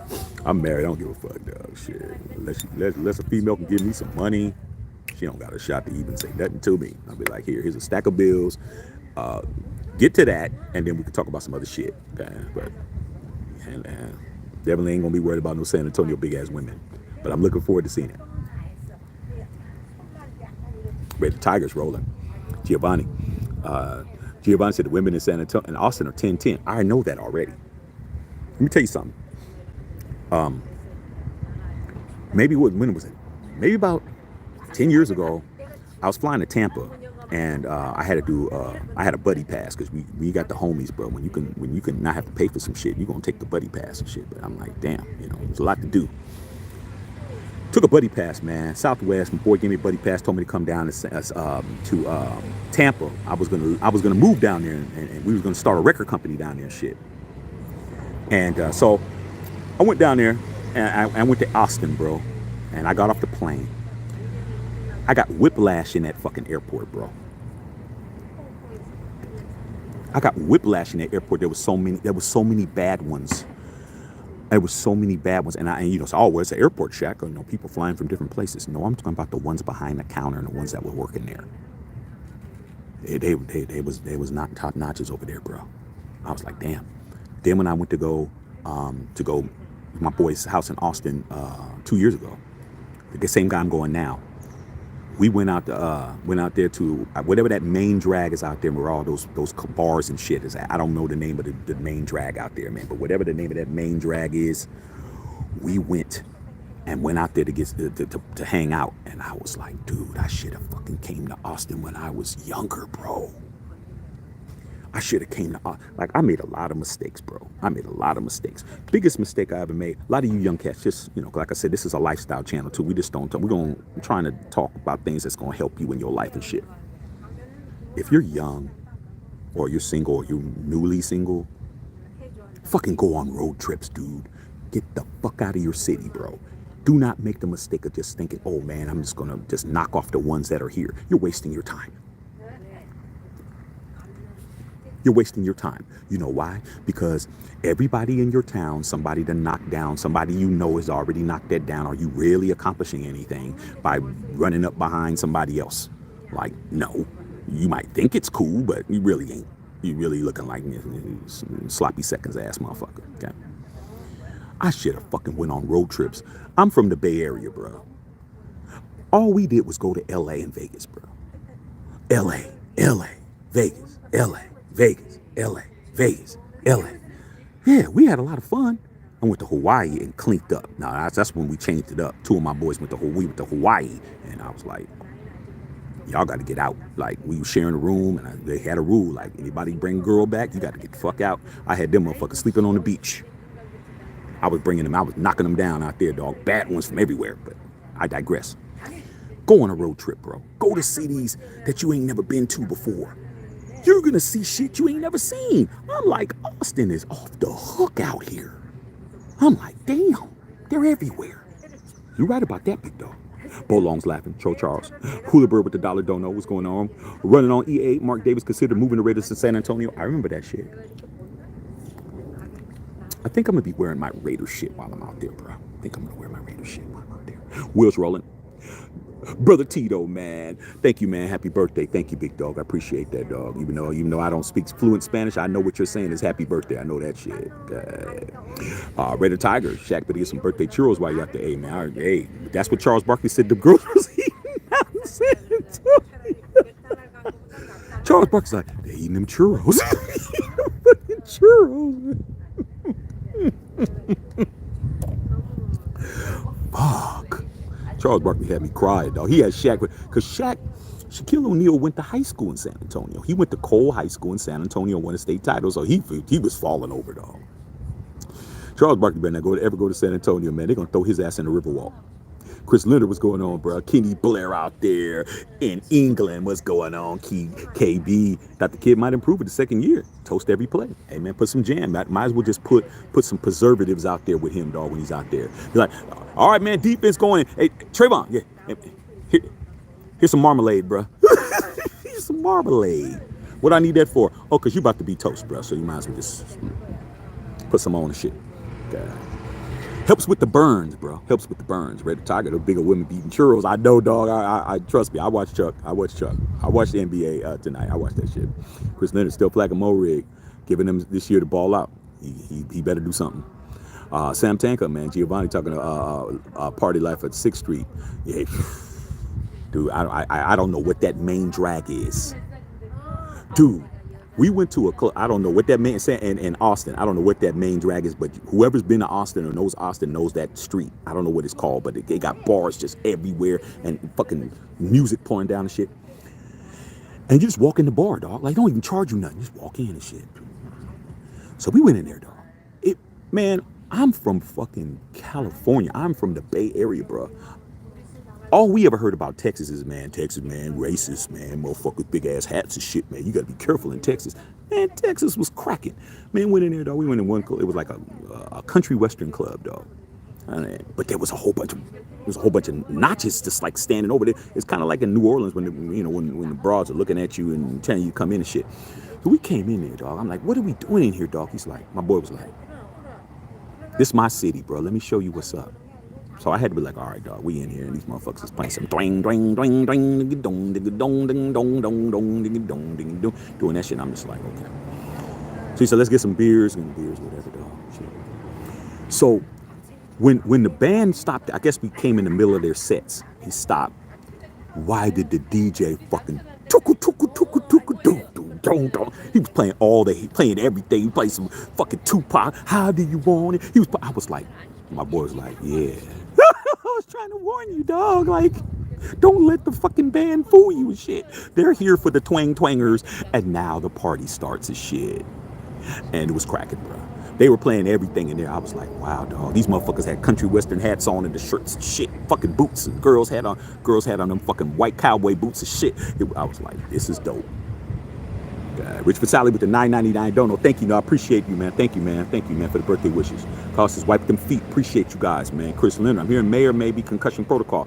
Yeah, he is. He's gonna be in concussion protocol. It's time for your boy Renfro to get some targets. Do you guys know Hunter Renfro did not get targeted at all? For the first time in his professional career and in college, he did not get a catch and not get targeted. What do you want to think about that, man? Dr. Van been talking to a lot of Broncos fans after the game. They've been pissed off. They act like everything's fine. It's only week 1, but I'm embarrassed. Broncos have really fallen off. Hey, dude, the only problem with the Broncos is, man, is And I'm being, because Dr. Van's family over here, shit, he's unfiltered family. I'm gonna talk to him like a family member, but it's still Dr. Van, 7 in a row strand. It's always gonna be that until you beat us, though. But with that being said, I'm gonna answer your question legitimately because that's what I do. The only thing that I saw that was really wrong with your offense was the offensive line was fucking folding quick, bro. Like the offensive line wasn't really giving Russell no time, and that guy is not the same Russell Wilson. He can't run like he used to, and he seemed like he was kind of. I wouldn't say he's under duress. I'm just saying that he didn't have a clean pocket to throw the football. He didn't have the clean pocket, and defensively, you guys did pretty well, but we didn't make any mistakes. We made the one mistake. You didn't capitalize on that mistake. But I think that your offensive line is hurting you guys. I really do. I think that everything else, and Jerry Jeudy wasn't out there, thank God. Well, if he was out there, I didn't see him out there doing anything. But Sutton was killing us. But you guys will play pretty well, man. But when you play us, man, you're going to have a problem. That's what it is. But long things are looking up for the Unfiltered Nation. Yes, it is, dog. All you guys are responsible. All you guys are responsible for that, dog. I showed my wife the numbers, man. And the reason why I show my wife that shit is because my wife is super supportive. She's not the type of woman that's going to be like, yo, all you do is on that YouTube and you don't do you. My wife don't do that because my wife understands that this is what I do. Like she respects what I do. So I show her, I'm like, look at the numbers. She's like, wow. She's like, okay, y'all doing something. Y'all, and you got to do that with your girl, dog. Let your girl know you're doing some shit. Okay, you got to let her know. Right, let me look around, make sure. Okay, I'm good. You still, even though I'm in a good area, you never know what's going on. Shit. Okay. All right. Black Raider, we get to hear Shecky deserve it. Hey, man, we deserve it. It's us. Okay, Chris Leonard, I can see the Jets reaching out to Saints for Winston. Yeah, I can see that. I'm gonna have to call my boy, Who Dat Nation, the Who Dats, not Who Dat Nation. There's only one nation, Raider Nation. The Who Dats, and see what he thinks about that guy. Red 8, let's keep this channel growing. Hey, dude, we ain't the biggest, but we gangsta over here, dog. You remember when you were a kid, dog, and you might have went to your grandmother's house and she might have had a porch and shit, and, when my grandmother's porch, you weren't allowed to sit on the porch when the grown-ups are sitting on the porch, dog. Like, you could sit on the porch when nobody's there, but when the grown-ups are sitting on the porch, you puppies got to get... Puppies get on the grass down there in the lawn and run around. You don't get to kick it up here with us, dog, because they drinking, they smoking, and they talking shit, and they talking about shit that you don't need to be hearing.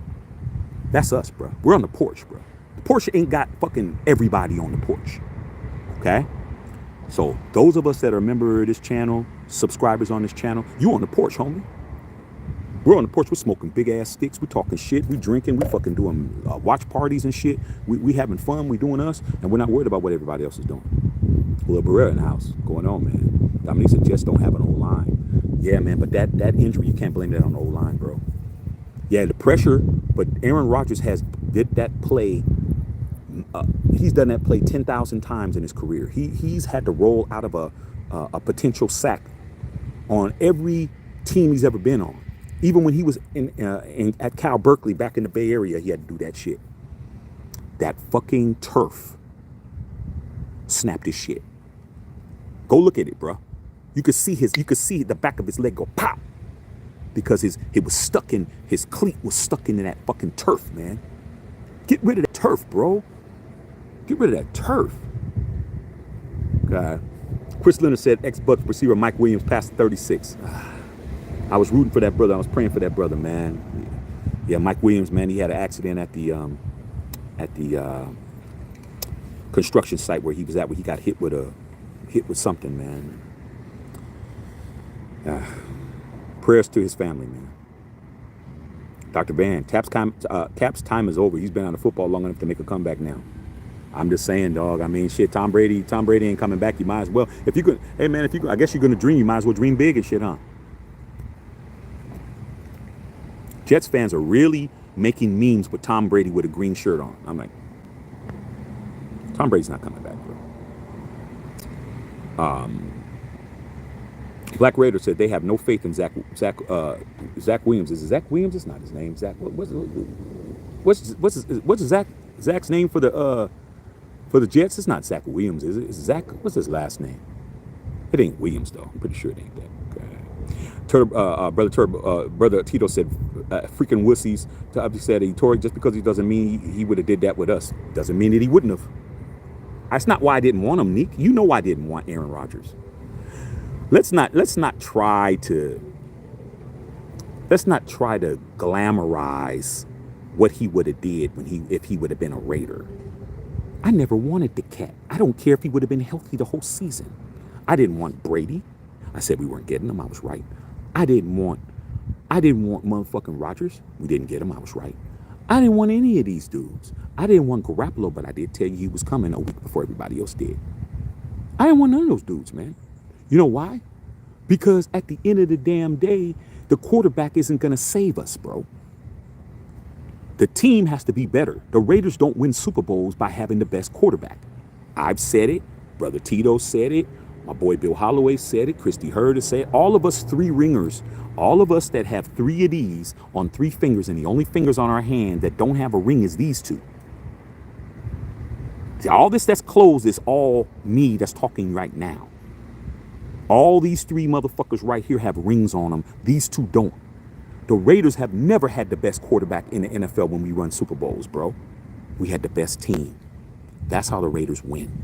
So, Jimmy is probably going to be our best bet for now until AOC gets ready, because we got to play better as a fucking team to win a Super Bowl, bro.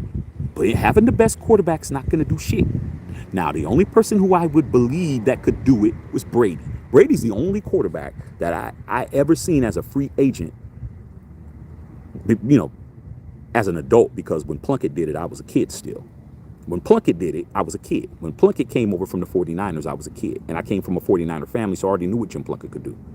Okay? He's the only free agent quarterback, potential free agent quarterback to come to the Raiders where I would have been, we gonna be in the mix. Like, we really gonna have a chance. Nobody else, bro. Garoppolo can change that. But the defense is gonna have to play better. Everybody's gonna have to play better. So as far as what Aaron Rodgers would have did or would not have did, don't matter, because he didn't come. He could have came to the Raiders. If he wanted to be a Raider, he'd be a Raider. He didn't want to be a Raider, bro. Let's just keep it $150. He didn't want to be a Raider at all. He was smiling at y'all, but when it came time to sign a contract, he signed one in New York. And why am I going to go out of my way to pay a 39-year-old quarterback? That's not Tom Brady. It is what it is. Way too real. Cap retired as soon as he restructures his contract. I'm just throwing names out there, dog. That's all I'm doing. Throwing names out there. Big Tyler said you want the real score prediction for the Bills and 45-15. 45-15 Raiders, that means we're balling out of control, bro. If we beat them 45-15, the league's in trouble. If the Raiders beat the break, that's beating the brakes off of a team, bro. That's winning by 30, bro. If we beat them by 30, NFL's on notice, bro. NFL's on notice. God, Dr. Van, Bills are going to bounce back Sunday. But are you guys going to bounce back, Dr. Van? That's the key. Who do you guys play? Who do the Broncos play? Are you guys going to be 0-2? I don't even know who the Broncos play. God. Walt, Raiders aren't going to get any better until we get defensive players that hurt players. Come on, you from that era, Walt. You from that era. That's why you saying what you saying. You guys don't understand, man. It's different when it's kind of like a lot of times, man. I feel like I'm y'all dad or y'all, older uncle or some shit. Your uncle, so I ain't your granddad and shit. I ain't that old. But a lot of times I feel like I'm your dad. You know how your dad or your uncle tell you, man, hey, man, watch out, don't do this. Ah, man, uncle, you old, you out of touch, man, you old motherfucker, you don't know what the fuck you talking about. Next thing you know, your ass is in handcuffs. Blue! Your ass is in handcuffs. Yeah. Damn, man, I should have listened to uncle. Fuck. I knew I shouldn't have been driving like that. Fuck. I knew I shouldn't have had this nigga in the car with all these fucking shit in his bag and shit. Too late. Okay? Too late. All right. Every time Gus Bradley's trash defense was too predictable. We made the playoffs with that predictable trash defensive coordinator. Trash in comparison to what, bro? You ever heard the saying, one man's trash is another man's treasure? He wasn't trash. He wasn't trash in comparison to Gunther and in comparison to Patrick Graham. We made the fucking playoffs with this guy who you're saying is trash. Okay.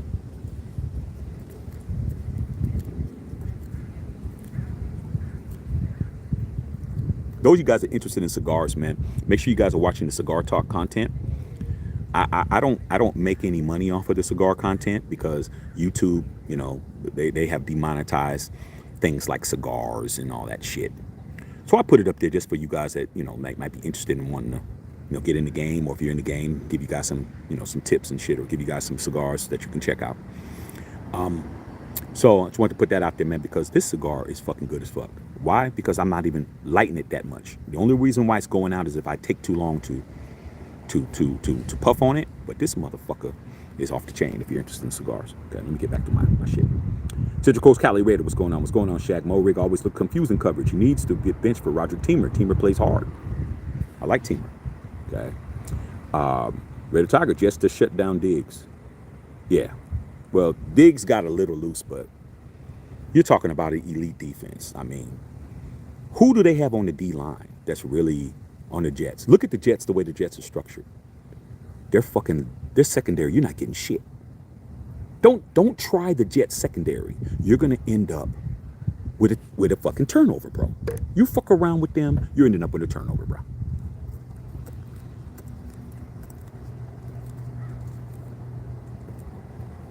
Yeah, I finally went out because I was talking too long. Okay, this motherfucker good. Shit. Okay. Some more of these. I will be doing a review on this cigar, just for you guys who are into that. Okay. Give you guys some content, good content shit. Raider Al in the house. What's going on, Raider Al? I'm gonna go ahead and take this motherfucking shit off real quick.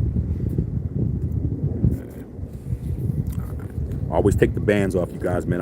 I had some of my boys when I was in Vegas and shit. My boys, man, we were in Vegas, man. We went to motherfucking Wet Republic and shit. Oh, man.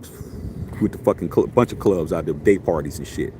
I was able to blowing big ass sticks. My boy was fucking smoking a band, start burning. I'm like, what are you doing, dog? Oh, man, it's a good cigar. I said, man, you burning, you smoking the band. Oh, damn.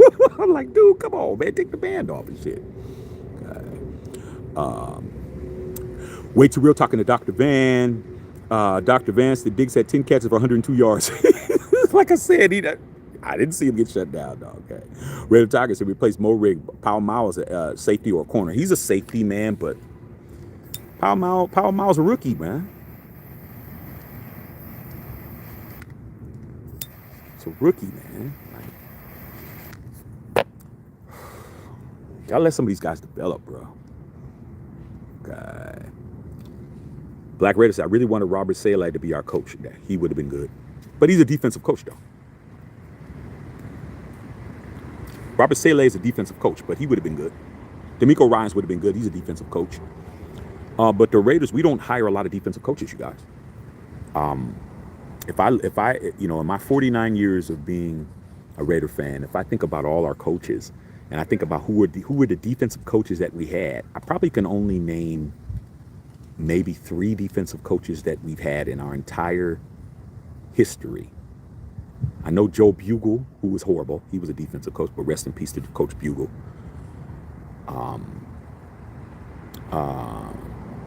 Del Rio was a defensive coach. Dennis Allen was a defensive coach. Everybody else was offensive coach because Al Davis preferred offensive coaches. So Madden was an offensive coach. Flores was a quarterback for the Raiders, offensive coach. Cable was an offensive coach because he was was the offensive lines coach.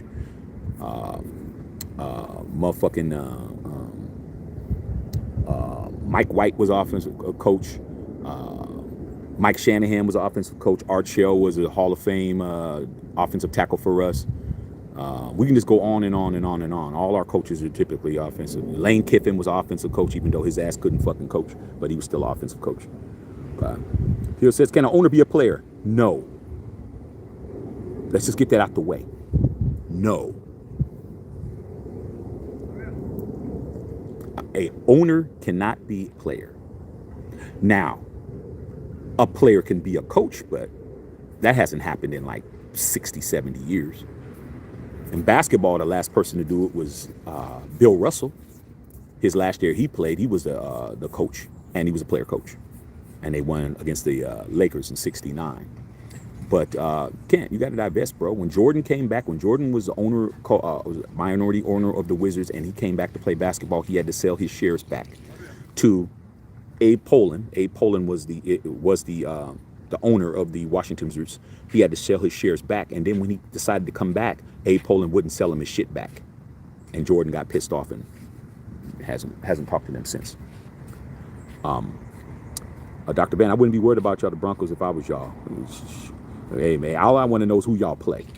Dr. Ben said, that just means that we made a lot more times than y'all did. Hey, I mean, that's a good way to look at it, dog. I mean, shit, if you want to look at, hey, that's somebody who's in baseball, they're at the Mendoza line, they're batting below 200, and they're defensive specialists, and they're out there striking out, man, you can say, hey, man, that's because, at least I had more at-bats than you, but shit, what did you do when you get the at-bats? Well, I said, what's that cigar? I'm going to do a review on this, Walt. I'm not going to give it up, but it's good, and it ain't expensive. That's the point. Everything don't have to be super pricey. You just got to know what to do, but it's good as fuck. And it comes from a brand. If you know cigars, when I say the brand, you're going to know it's a good brand. They make good, solid sticks, and it ain't going to break the bank. Unless you want to break the bank. They got cigars that you break the bank, but this is a good, I just want to smoke a little something, drink a little something, and talk a little shit, watch a game or something. It's perfect. Way too real. Now, worried about the Broncos.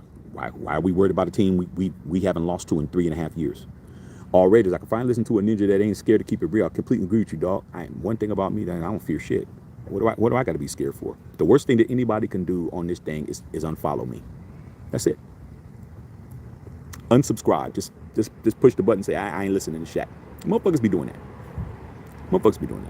Like, man, I want to hear this nigga think he know everything. Nah, dog, it ain't I think I know everything. I'm just not a guy who's afraid to say what it is I see. Everybody's entitled to their opinion, bro.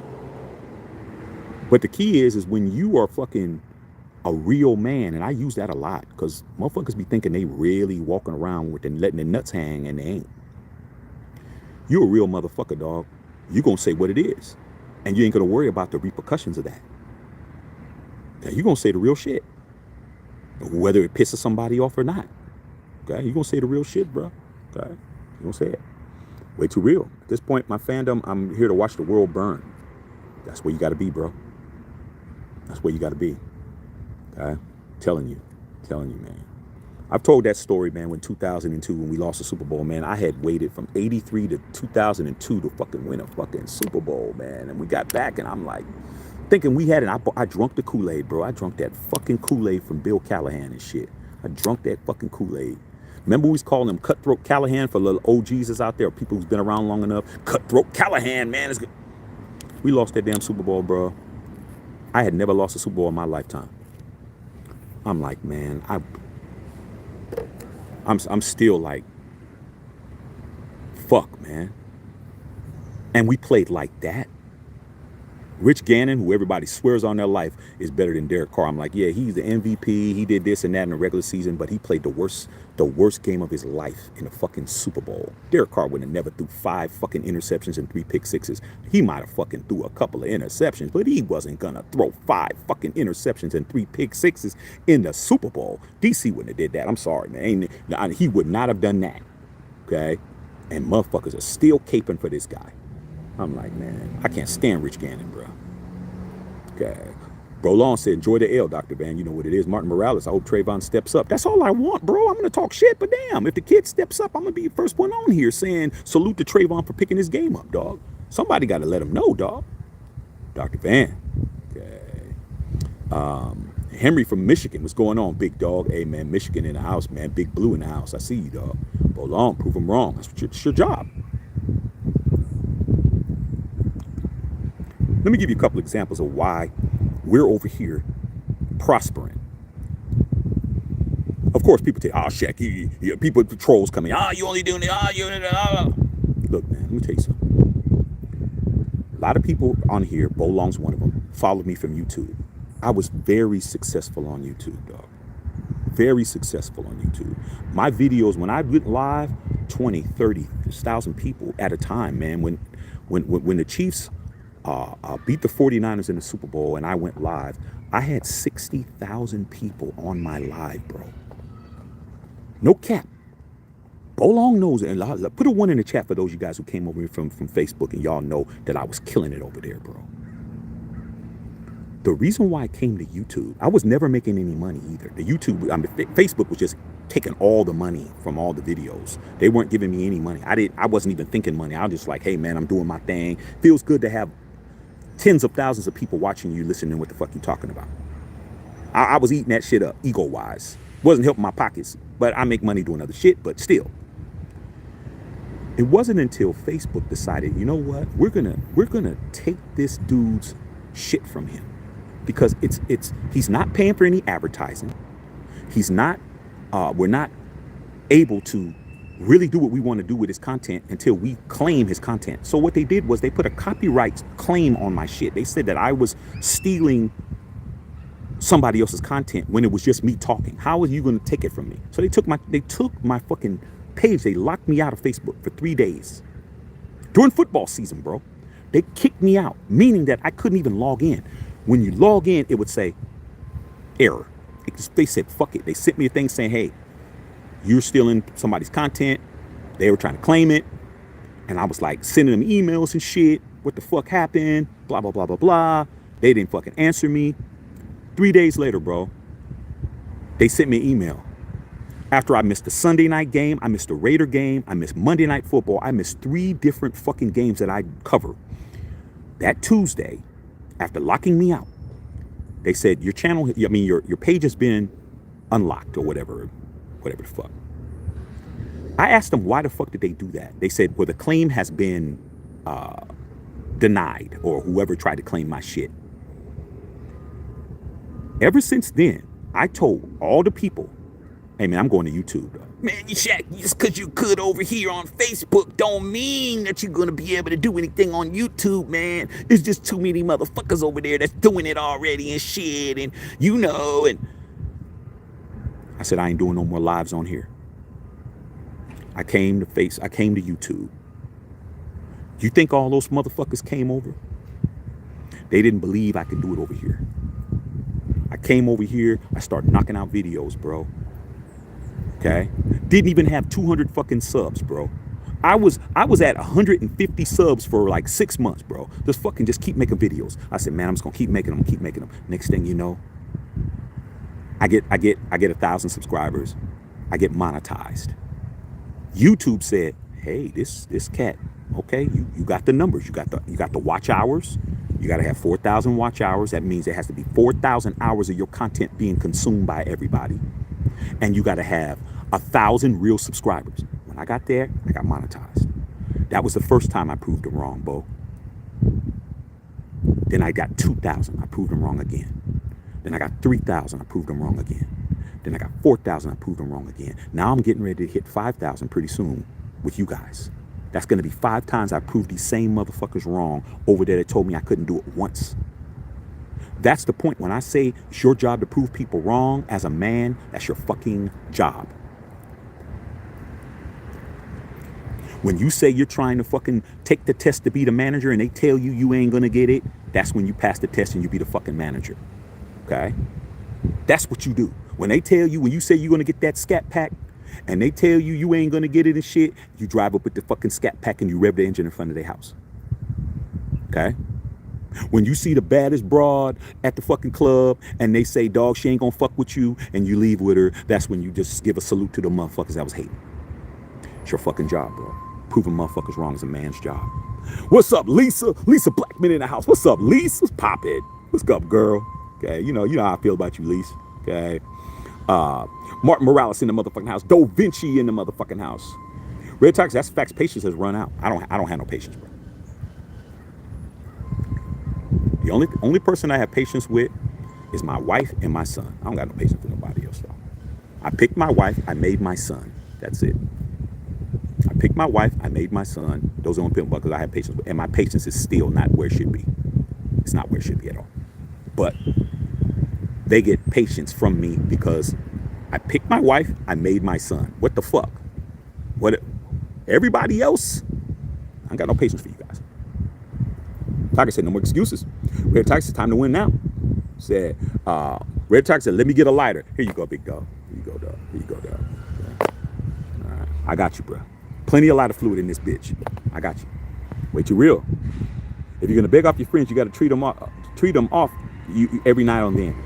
And man, there's nothing wrong with a homie that's really trying. If a homie's really trying, he's really trying, bro. There's nothing wrong with that.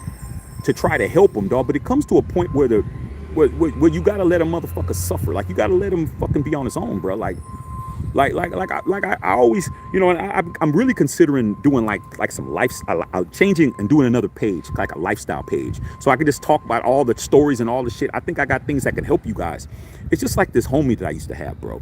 This motherfucker, he was always fucking around and fucking with people all the time because he knew that in our clique we fight.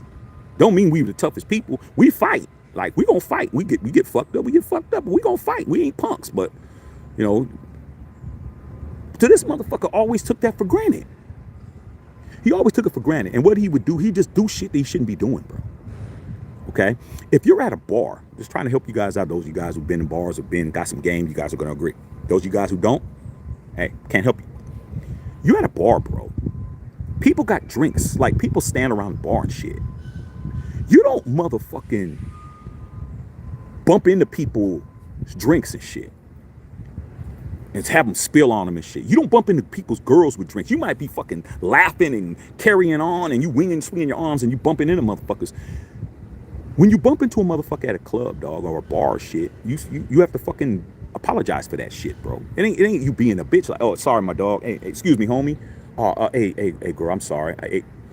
Hey, get her whatever it is she got to get. You just got to have common courtesy when you in a fucking bar, because you don't know who's in that bitch. You don't know who's in that motherfucker. Debo and motherfucking Big Worm and all them niggas could be in there. You don't know who you fucking with. You bumping, you just fucking being rude. Girl, get out of here, girl. You saying shit to the wrong motherfucker. And she's going and forming Voltron in the club. You niggas over there. He bumping them, he talking shit. Next thing you know, you surrounded. So guess what? I'd be like, look, man, excuse my homie and shit. You know, hey, girl, I'll take care of it. Hey, you guys, we cool, blah, blah, blah. But if they didn't want to fuck all of that, y'all, then I'd be like, hey, dude, I'm telling you now, we'll take care of it. But if you getting squirrely and you think that we some bitches and shit, we ain't, dog. Like, back the fuck up and shit. You know, like I understand my boy fucked up, but hey, man, after a while, bro. And then when we did get in skirmishes, this nigga's not fighting. This nigga ain't fucking doing shit. So guess what? One time this happened. We at the club, same old bullshit. This motherfucker doing what he do. Okay? Little ugly nigga too. Wasn't good, wasn't cute. Little ugly nigga. Popping at these girls don't want to fuck. I fuck you then, bitch. I fuck you then, bitch. I be doing that fuck you then, bitch shit. This motherfucker girl he was talking shit to had some motherfuckers come over. Hey man, what's up, man? What's up, man? Fuck, what's up? I'm talking shit. What's up, nigga? What's up? You know what I did that time? I said, you got it, bro.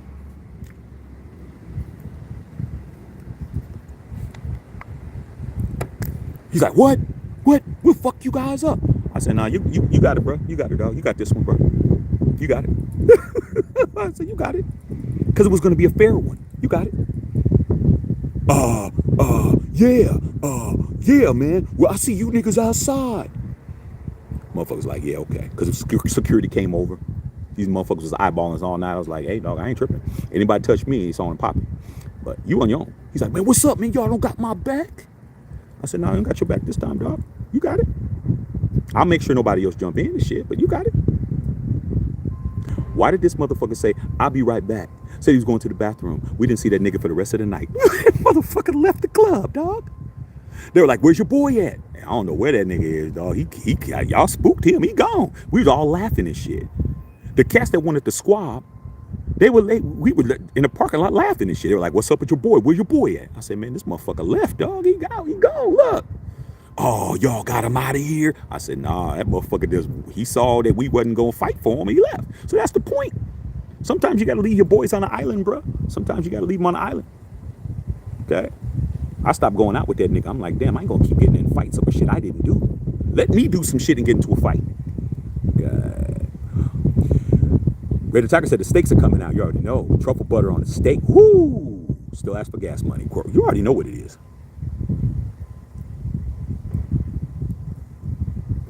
Motherfucker ordering bottles and can't pay for them and shit. I've seen so much shit, dude. I've seen so much shit, man. I need to fucking write a script. I need to make a fucking channel. I got so many fucking funny ass stories. Shit. That it just, you guys will fucking be entertained by the shit that I know. Shit that I've been through. Shit that I done seen. Shit that I've been a part of. Shit that I fucked up on. Like, let's not act like I had it all together all the time. Okay. But I'll take my lumps with my shit. But a lot of these motherfuckers, dog, they's are doing too much. Okay. Charles Washington says, yes, he looks like he's thinking too damn much, but he did make a play to make the punt the ball. Yeah, he made a play on somebody else's man. Like I said, man, the dude isn't a scrub. I'm just saying his coverage skills is costing us points. Mike Davis, thank you, Clifton Bolton. Clifton Bolton's an OG. He's saying names to help a nigga. Yeah, Mike Davis as a man. We had some fucking dogs at the safety position.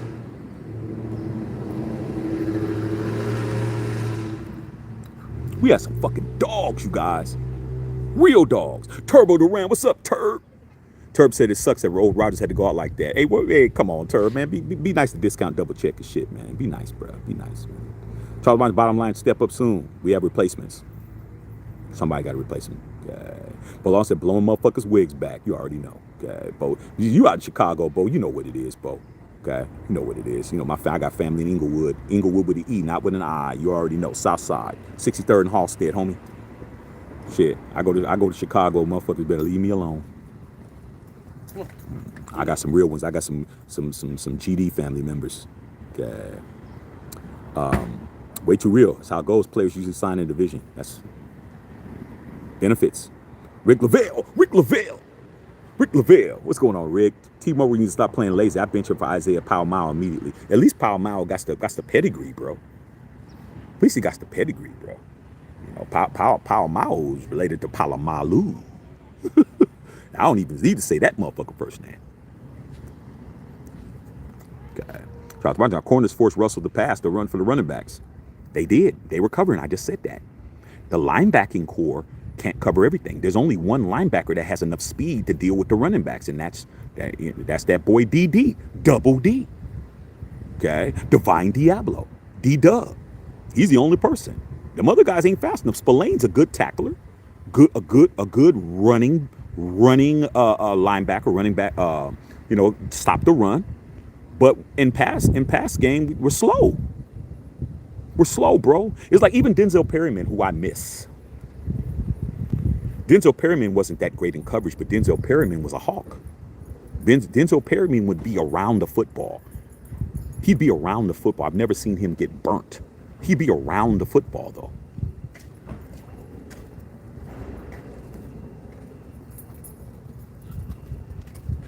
He'd be around the football, to say the least. Okay. Tito said, Lester Hayes, baby, stick him. Yeah, man. Lester Hayes, Mike Haynes. You want to talk about our cornerbacks? The Raiders have had some of the greatest cornerbacks in the history of the game. Drafted. Outside of old man Willie Brown. Outside of old man Willie, the original number 24, we drafted all our guys. See, that's why when people tell me, Shaq, you got to be patient in the draft.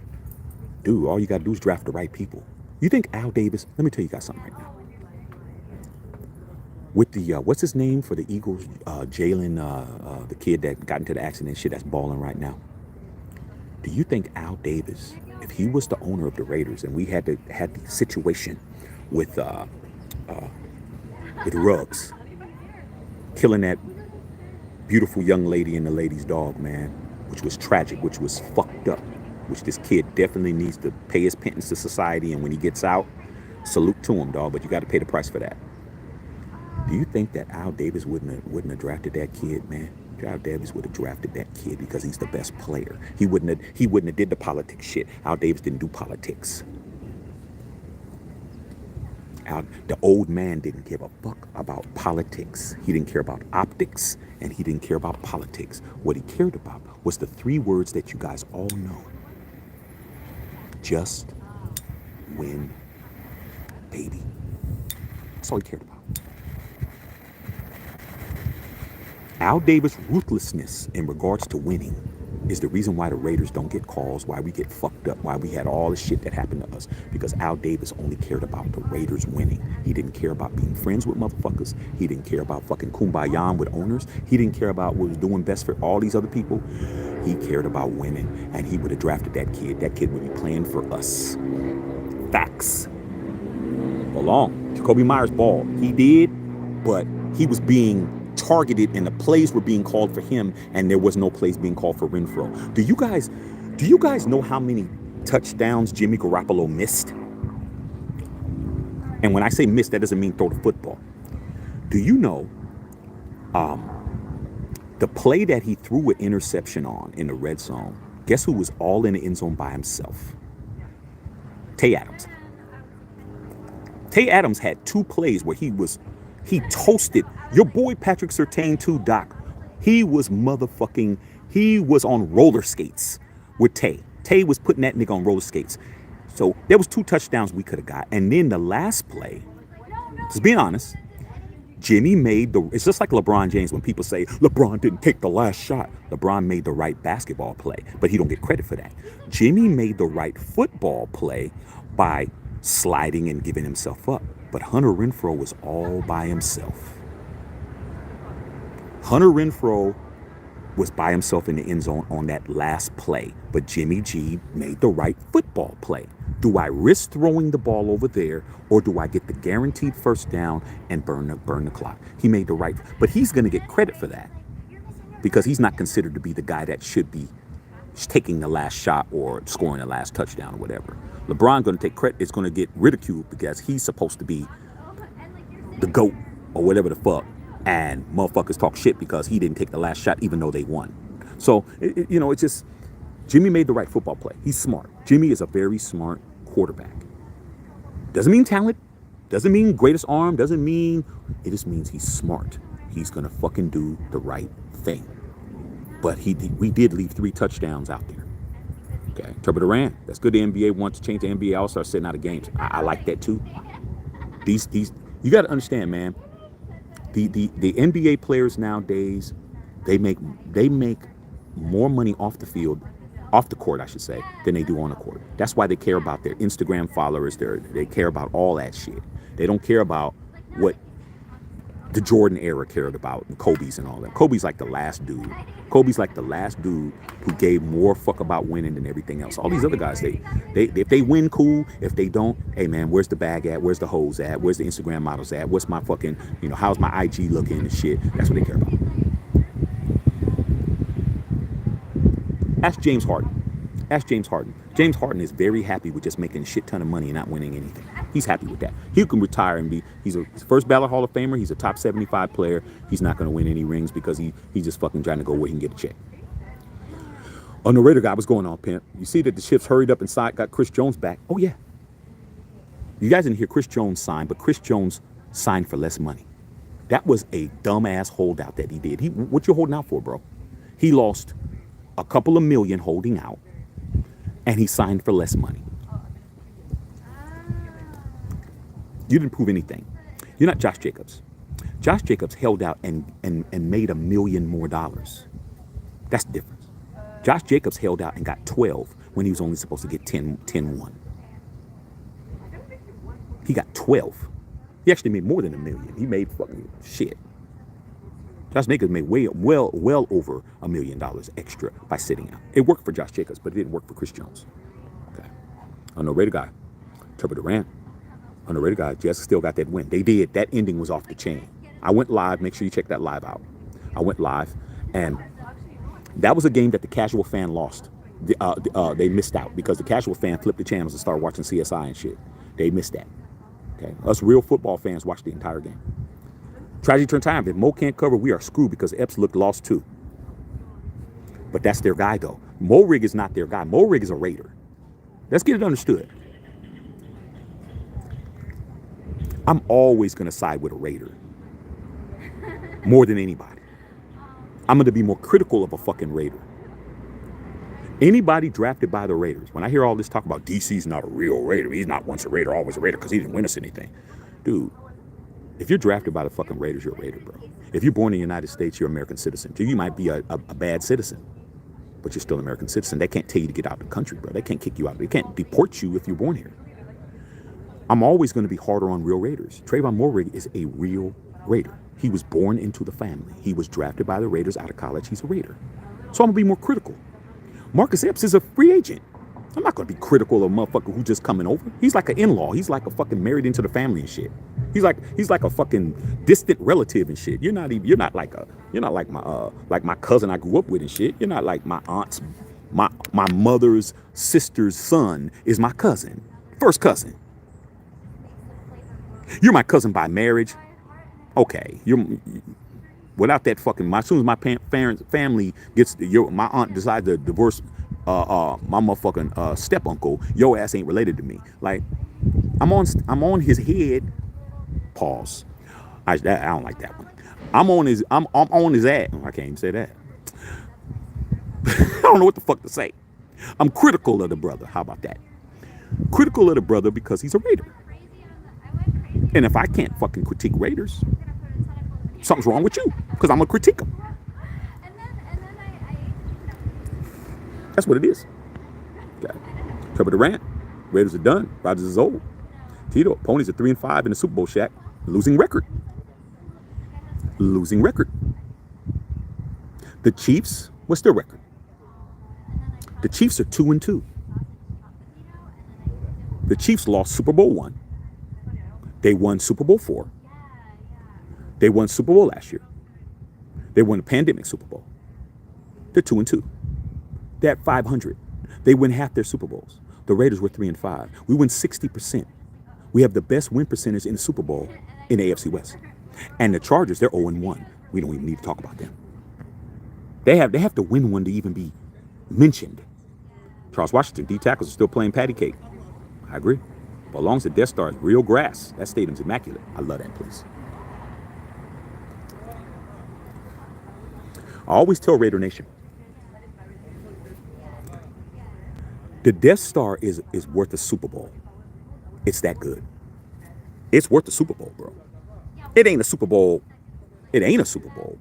But that stadium is damn near a Super Bowl, bro. That motherfucker. If you're a Raider fan, you ain't been in the fucking Death Star. You need to reevaluate your fandom, bro. You need to reevaluate. That's Vegas. There's no excuse not to fucking go to Vegas, bro. It's Vegas.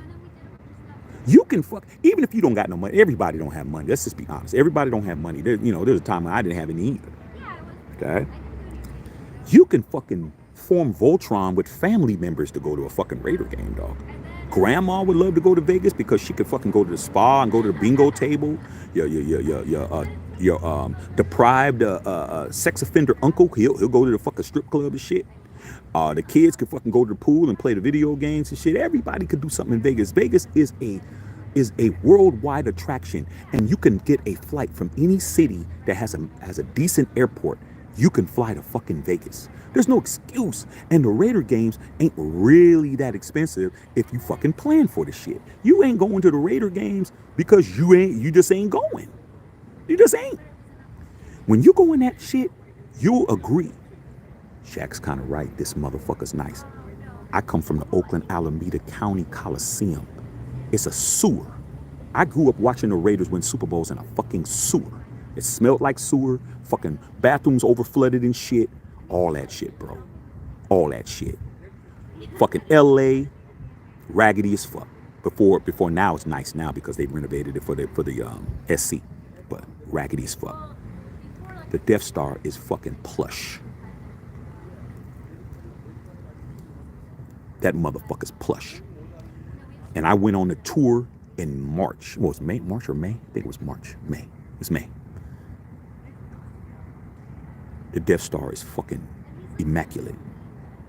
And when you go and you see them fucking luxury boxes, I was in Mark Davis's suite because that's part of the tour. I'm like, this motherfucker is off the hook. It is immaculate in there, bro. I'm like, man, Mark Davis did that, dog. He might not do anything else, but that Death Star, he did that shit. Okay. Paul Long said the win is a win. Chiefs lost by 1. Facts. Okay. Justin Red, I don't think the turf played a part. I also think age and muscles. Hey, well, you know, none of us are motherfucking neurosurgeons and shit. But it looked like the grass was like his leg was caught in the grass. I mean, in the turf to me. But you know, hey, Craig Turner, Moehrig seems like a guy that doesn't have much confidence. I don't know why he doesn't. He has the support of the staff. His job's not in jeopardy. I mean, what else do you need to do for the kid, bro? I want the kid to play better. He's a Raider. Okay. Eddie Willis was good. Unfiltered Nation, respect. Number 10, Jimmy G. 17 Adams admitted he's wide open. I haven't been watching the press conferences, you guys. I'm not feeling press conferences. No, I promised that I'd watch one if we won, but I still haven't watched it. But maybe I'll watch it, you know, while I'm on a plane or something. I'm going, like I said, I'm going to San Antonio for my birthday for the weekend. Go hang out, be around rich folks that love me and shit. But Jimmy's saying what I'm saying, though. He knew he missed him. But he did what Josh said. Throw it where I say. He should have threw that shit to fucking Adams. We wouldn't even been close. We can't keep do what I say, Josh. Do what I say. Pass where I want you to pass it to. Like, come on, dude. If Tay Adams is waving his arms and he's by himself, dog, you gotta throw that football, man. Okay, you gotta do it. Tell the I don't see nothing for me to think Rodgers is old. Dr. Van. David Bacarda, LT from the Packers, was pissed after Rodgers got hurt, tweeting about NFL's turf.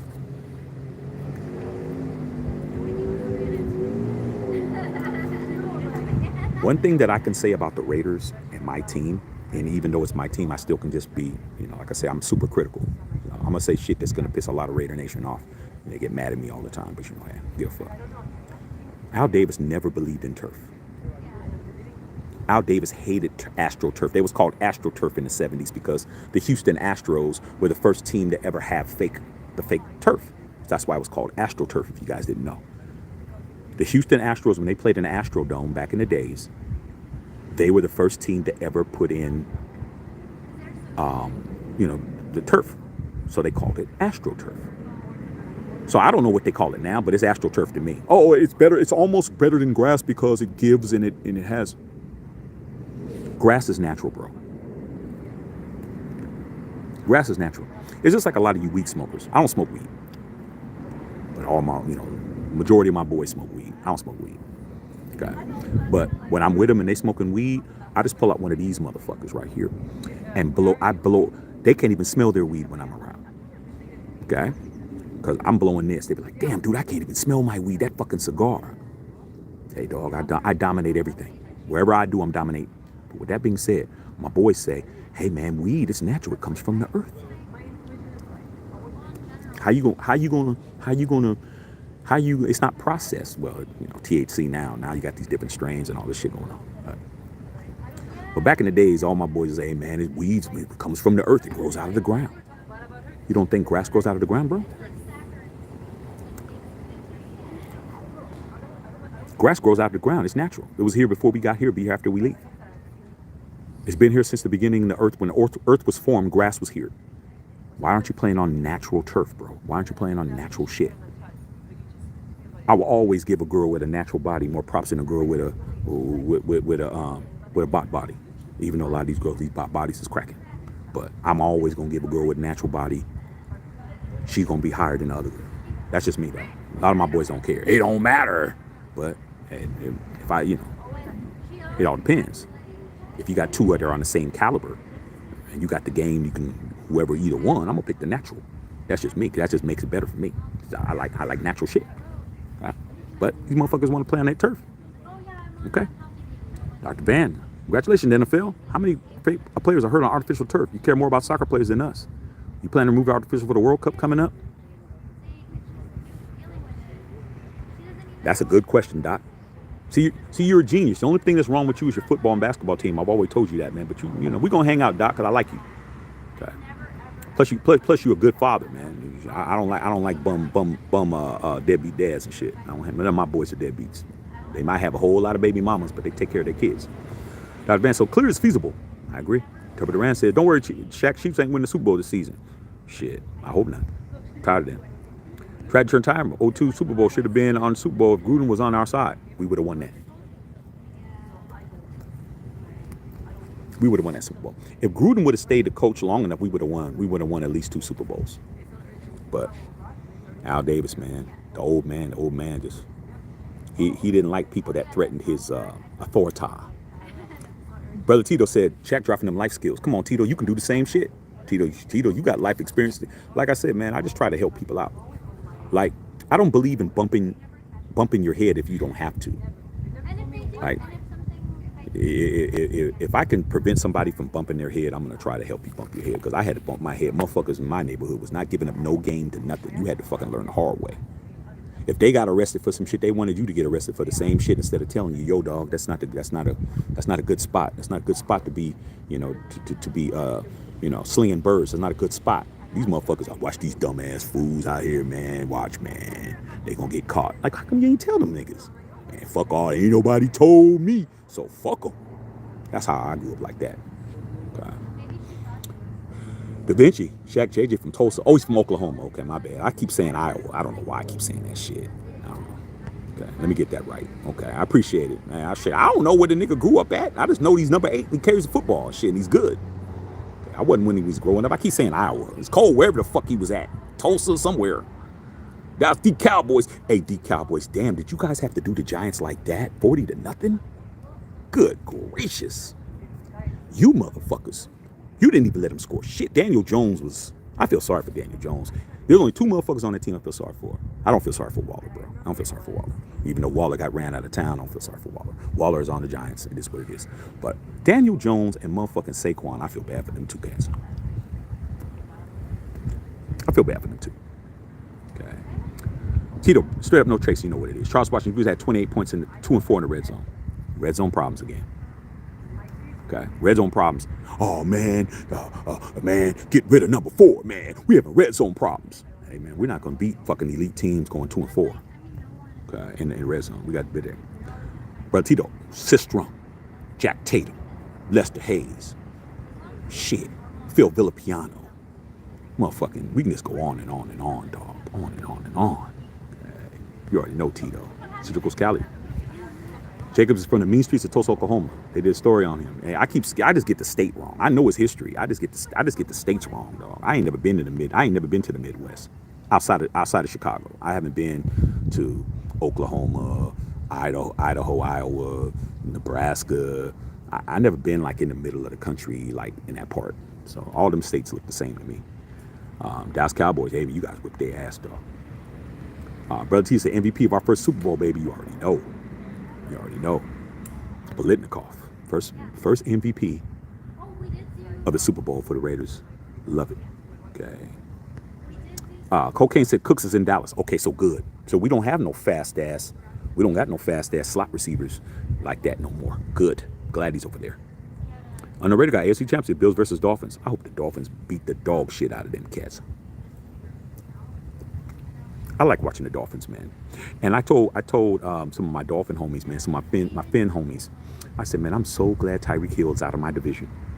I'm so glad that nigga gone, bro. Okay. NFC Championship, Eagles versus 49ers. Okay. Dallas Cowboys, how about them Cowboys? You guys kicked ass. Tragedy turned tyrant. I was called you Triple T, bro. Obviously, Raiders skipped Carter. It was a business move. It was. Optics. How's it look to have 2 dudes? Because you got to understand. You got to understand that Jalen Carter, I think that's his name. Jalen Carter, he still has a civil case going on. Just bad optics, bro. Like, not good for business, but good for the football field. And right now, we're a corporate team. The Raiders are not the little mom and pop Al and Carol Davis owned team anymore. We're in corporate Las Vegas, bro. We're responsible for the entire gambling portion of the NFL revenue. It is what it is. Okay. War Web. How come Raider fans know how to draft better than the Raiders organization? Because the Raiders organization, man, they don't draft for the basic reasons why you draft. A lot of stuff is simple if you make it simple. If you make shit difficult, it's difficult. If you're drafting for the best players, it's easy. But if you start throwing in, how's it going to look, and chemistry, and we want these kind of guys. Remember when John Gruden and Mike Mayock, Gruden, remember when they were talking about, we need character guys, and then you draft motherfucking Lynn Bowden. Then you draft Damon Arnett. And fucking talking about, man, we look stupid as fuck. Talking about we're drafting character guys, and those guys are straight criminals. Come on, dog. Okay. Cocaine. Today's my daughter's birthday. Virgo in the house, man. Everybody put 1 in the chat for Cocaine's daughter turning 1, man. I mean, turning 9, excuse me. Turning 9. A lot of us are fathers on here, bro. That's important, bro. That's important, man. Make sure you take care of your girl. I already know you are, Cocaine. I already know you're going to take care of your girl, man. But do a little something extra for her and shit, okay? You give her extra $100 or something, okay? But that's your baby girl, so you're going to take care of her. I already know that. Dr. Vange, you was on one last night. It was a celebration, bitches. Drink up, be merry. Hey, Doc, man, look, dog. You know, I'm a family man now, man. You know, I got out of the game late. None of my friends and none of my family members ever thought I was going to ever be married and have a kid and all that shit, because I was in them streets. I was been in them corners. I was been in the blocks. I was, you know what I'm saying? I was hopping in and out of people's apartments and shit. I was like, man, I ain't never gonna give this shit up. So, but when I met my wife, I hung my shit in the rafters. Motherfuckers was shocked. But I'm smart. I'm like, you know what, dog? I'm still cute. I can still got here. I still got some game. But damn, do I want to be the old motherfucker in the club? Don't want to be the old motherfucker out here. I don't want to be the old motherfucker out here, dog. Because the old lion in the jungle is a target. So, she's everything I want, everything. You know, no kids. No, from a whole nother side of the country. Not one person can tell me they been with my wife or know my wife or dated my wife or nobody know my wife. I'm gonna fucking hang my shit up. So I'm a family man. So every once in a while, but don't understand, I'm the lion that decided, okay, y'all can have it. But if I ever come back, I told my wife, dog, I'm only getting married one time, bro. If it don't work, I'm gonna be at the strip club with Sapphire and motherfucking Diamond in them and doing what I do best. Okay, not paying them and getting everything for free. Okay, understand that. Right? But with that being said, my wife's co-workers at her job, my wife works at a really good company, and they love me because I'm the guy who comes in. I'll just be chilling, bro. I'll just be chilling. So co-workers, man, tell your husband to come on through with shit, man. You know, we're having, somebody left the company and they're like, man, bring your husband. Like, nobody else invites their husband to this shit. Bring your husband, man. Tell him to come on through, man. So I went there, man. My wife's bosses and all them people, they love me shit. They're like, what are you drinking? I'm like, man, you know, I just drink old fashioned and shit. These motherfuckers, because they got a big ass budget. These motherfuckers just kept buying me drinks, doc. They just kept buying me motherfucking old fashions with the rye. They're like, oh, we're not drinking no cheap shit. Top shelf. Man, I was drinking that fucking bullet bourbon, fucking doubles and shit. And they just kept giving them to me, dog. And I'm like, shit, giving me food. You eat food, you drink. Man, they kept putting them out. Just kept fucking being stupid, being greedy, dog. Like, eating fucking, dude. Man, shit. Yeah, I'm cool. I wasn't drunk, nothing. Man, when I got home, bro, and that game came on and it was, man, I couldn't keep my motherfucking eyes open, bro. I'm like, fuck, dude. I was ready to go to sleep. I'm like, man, shit. I'm ready, man. I was tapped out when I did that live last night, dog. If it wasn't for that damn last second touchdown, bro, I probably would have fell asleep on the live, dog. Brother Tito. Jaguar Webb, happy birthday to your girl, Cocaine. Yes, that's right. Happy birthday. You already know. Cocaine. Hey, dog. And our seeds, bro. Our seeds. I mean, nothing more important than our seeds and shit. Okay. 49 Lifer, bang, bang, nine again. Hey, man, salute to you, dog. Salute to you. Everybody's welcome over here. There's no Raider in my channel. You don't see Raider or whatever. Everybody's over here. This is how we do it. We all are football fans and shit. We just got our little issues and shit. Somebody like the little blonde girl. Somebody like the little chocolate one. Somebody like the little Asian persuasion. We all like the same thing, but we like different shit. And that's what we do over here, bro. Everybody's welcome as long as you got a good tick and you respectful. You could be here. God. Cocaine said that's love. Hey, dog. Hey, man. Like I said, man, we all got kids, man. Those of us that do. And if you don't, you got some kid you love, niece, nephew. Somebody. YD, San Antonio. Joke never gets old. That shit was funny as fuck. Well, I'm gonna find out, dog. I'm gonna see for myself. Guar Web, the 6th Street. That's the street, bro. 6th Street in Austin, Texas was fucking cracking. My boy's trying to get me to move. He was trying to get me to move to Austin. Okay? My boy was trying to get me and my wife and my son to move there. Get down there, like I said. When the homie who you've known since high school makes it, and when I say make it, millions of dollars in the bank, you know it ain't about the money because y'all grew up and everybody didn't have shit. He got shit now. So I went down there 2 years ago. He put me in his motherfucking car shit because motherfucker got fucking 2013 Porsche that he ordered from fucking Stuttgart, Germany, fully loaded. That motherfucker got everything. We driving around. You showing me shit. He said, man, pulled up. He said, you see this house right here? I said, yeah. He goes, you like this house? I said, yeah. He goes, this is one of my houses, man. You can come in and move in, dog. Stay here for a year, dog. Don't pay no rent, man. Just move down here. I was like, nah, man. He's like, come on, dog. Just move down here, bro. You ain't got to pay me. You can stay here for a whole year, dog. I want you here. I was like, no, I ain't trying to move. Okay? Man, he took me down to 6th Street at night. We went to them bars and shit. And I was like, fuck, dude. This shit is fucking cracking. That College Station, whatever the fuck that shit is. I don't know what the fuck they call it down there. That shit was cracking, bro. I was like, damn. He's like, it's like this every night, bro. I'm like, fuck, man. I should have came down here when I was younger, dog. I would have ran roughshod all over Austin, Texas. Trust me, dog. You single, take your ass to Austin, Texas for a weekend, bro. Okay. Isaiah Valentine, Fresno in the building. Hey, what's going on, man? Fresno, I got affinity for Fresno. I almost went to Fresno State to play basketball, bro. Fresno State Bulldogs and shit. Almost. This close. Okay. Brother Tito.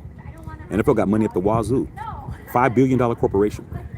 So I say, man, what's good? What's going on, Isaiah? You know what it is. Yeah, 6th Street. I couldn't think of the name of it, Heffy. I couldn't think of the name of that shit. But whatever that motherfucker was, it was cracking. Oh, my God. Every club was popping, bro.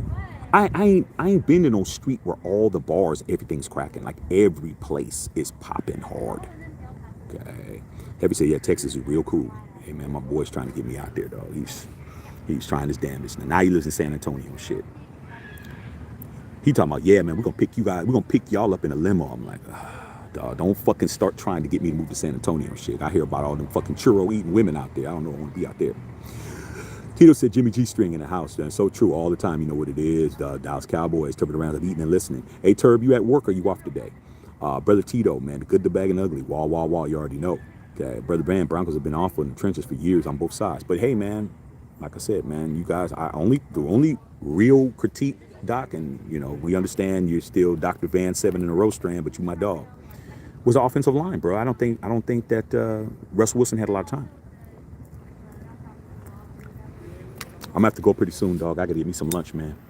My wife just texted me and said, we're not waiting for you, man. We're already eating, man. So I'm like, shit. She ain't bothering me, but she letting me know we eating.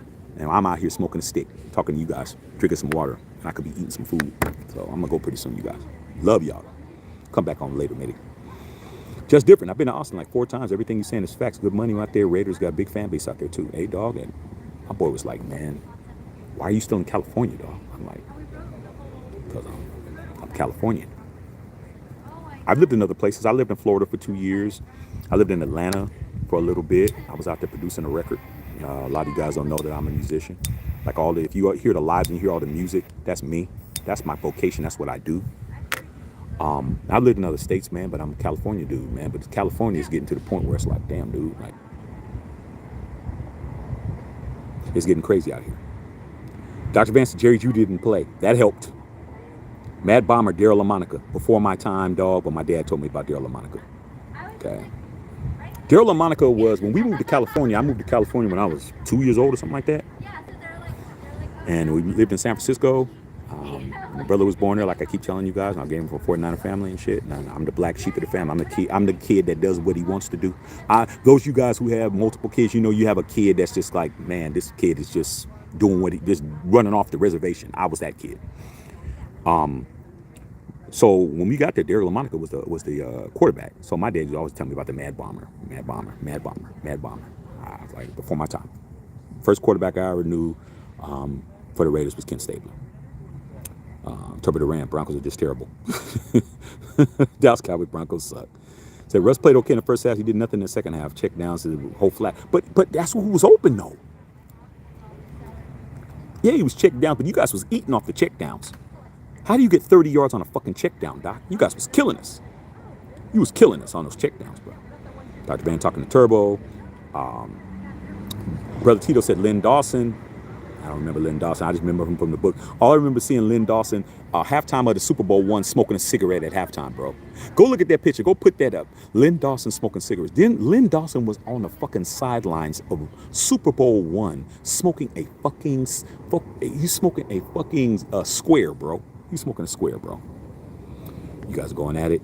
Love it. Tito lost to the Packers in Super Bowl II. Yeah, that was before my time. Turbo, Dr. Van. Dallas Cowboys, you guys are going at it. I love it. Scrolling. I see all you guys out here, man. Start shouting you guys out so I can go get some lunch. Eddie Willis, Doug Spears. What's going on, Doug? Walt, getting harder and harder. Yeah, it's getting harder. Dr. Van, Walt, Doug Spears, Jason Rader, Way Too Real, Brother Tito, Turb, Cliff Bolden. Shaq, you believe the story about Tim Brown, Tim Brown and Jerry Rice about sabotaging the Super Bowl? Yes.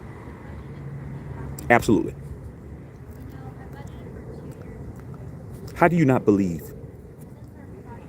two of the greatest wide receivers to ever play football, both of these guys have over 1,000 receptions, first ballot Hall of Famers, when they tell you something, you need to fucking believe it. But like I said before, people don't want to believe. They don't want to believe that, bro. They don't want to believe it. It's just like people right now who don't want to believe that there's extraterrestrials and aliens that are living amongst us. Them motherfuckers don't want to believe that shit. And if you say that shit too much, they're gonna fucking commit you and lock your ass up. A lot of these times these motherfuckers get locked up, you think they crazy. They ain't crazy. They just saying shit that they don't want you to tell. They don't want them to tell us. But hey, man, people have a right to believe what they want to believe. Okay? But if you believe something that nobody else believes, you better watch your mouth. Okay? Because not they're gonna find a way to make you look bad, make you look like you don't know what you're talking about. But Tito, I got you. Doug Spears, you really don't like Rich Gannon. Okay, Doug, I'm gonna say this story, then I gotta go, you guys. I gotta go eat. Okay? I'm gonna tell you the Rich Gannon story. Why I hate Rich Gannon.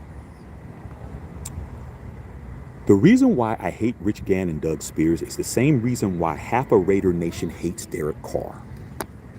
Now, when I say that, stay with me. The reason why I hate Rich Gannon is because I loved Rich Gannon. Real hatred comes from love. If you really hate that ex-girl that motherfucking ran off with got pregnant by your best friend, you fucking hate that bitch because you loved her. Okay? I loved Rich Gannon. I hated him because he was a Kansas City Chief. I hated Rich Gannon because he was a Chief. When Gruden got him to come to the Raiders, I'm like, I felt the same. I felt like, why the fuck are you getting him? Fuck Rich Gannon. He's a fucking Chief. Because I was like that. Rich Gannon came to the Raiders and balled. He won me over, bro. From a dude who I fucking hated. You gotta understand. I hated this motherfucker. He came to the Raiders. I hated it. I talked shit. I was mad. Rich Gannon said, I don't give a fuck what Shaq hates. Watch me work. Hold my beer. He balled. 2000. We almost won the Super Bowl, and Tony Siragusa pancaked him, remember? Slammed him into the ground, and we didn't make the Super Bowl because of that play, which now is illegal. And we were fucking playing great. That 2002 Super Bowl, third year he was with us, Rich Gannon balled out of fucking control in the regular season. He was absolutely killing it. Okay? And I'm in the San Francisco Bay Area. I'm home. When the 49ers were all 49ering it, all the Niner Empire and the 49er faithful people who were so used to talking shit to the Raiders about how sorry we were, while they were winning 5 Super Bowls since we hadn't won shit. Okay? Because the year after we won in 80, that's when the 49ers won their first one in 81. So they won 5 fucking Super Bowls and we hadn't made a Super Bowl. All my 49er homies, friends, family members, and motherfuckers, period, were giving us props because the Raiders were playing so fucking well. They were like, damn, dude, you guys are fucking playing football. It felt good to me to have all these hating ass 49er fans telling me, damn, Shaq, fucking Gannon's killing it. Fuck, man, Tim Brown. Damn, we should have kept Jerry Rice. I felt good because they were fucking regretting shit. They were like, how you can have old ass Jerry Rice, man? He old. You're like, fuck, we should have kept Jerry Rice. I was feeling good, Doug. I'm feeling great. These motherfuckers they on the motherfucking Bozak, as EPMD would say. You guys are on the nuts. I was happy. I'm like, man, Gannon's balling. Gannon acting a fool. Won the league MVP. I'm like, fuck. Goes through the playoffs. Running through the playoffs. Running roughshod through motherfuckers. AFC Championship game. Ran roughshod. Got to the Super Bowl. Man, I drunk the Kool-Aid. I said, man, motherfuckers like, hey, man, all these 49er fans, all my homies, Steeler fans, Cowboy fans, Niner fans, Raider fans, because that's the whole Bay Area. Niners, Raiders, Cowboys, and Steelers. That's it. That's the whole Bay Area. Most of us. They were already congratulating me. Hey, man, we're going to go ahead and congratulate you, Shaq. You guys ain't losing to Tampa Bay. Y'all got this, man. Congratulations on finally winning the Super Bowl and shit. Blah, blah, blah. You know what my dumb ass did, Doug? I went just like this. Yeah, that's right. We about to win the Super Bowl, man. We got this shit in the bag.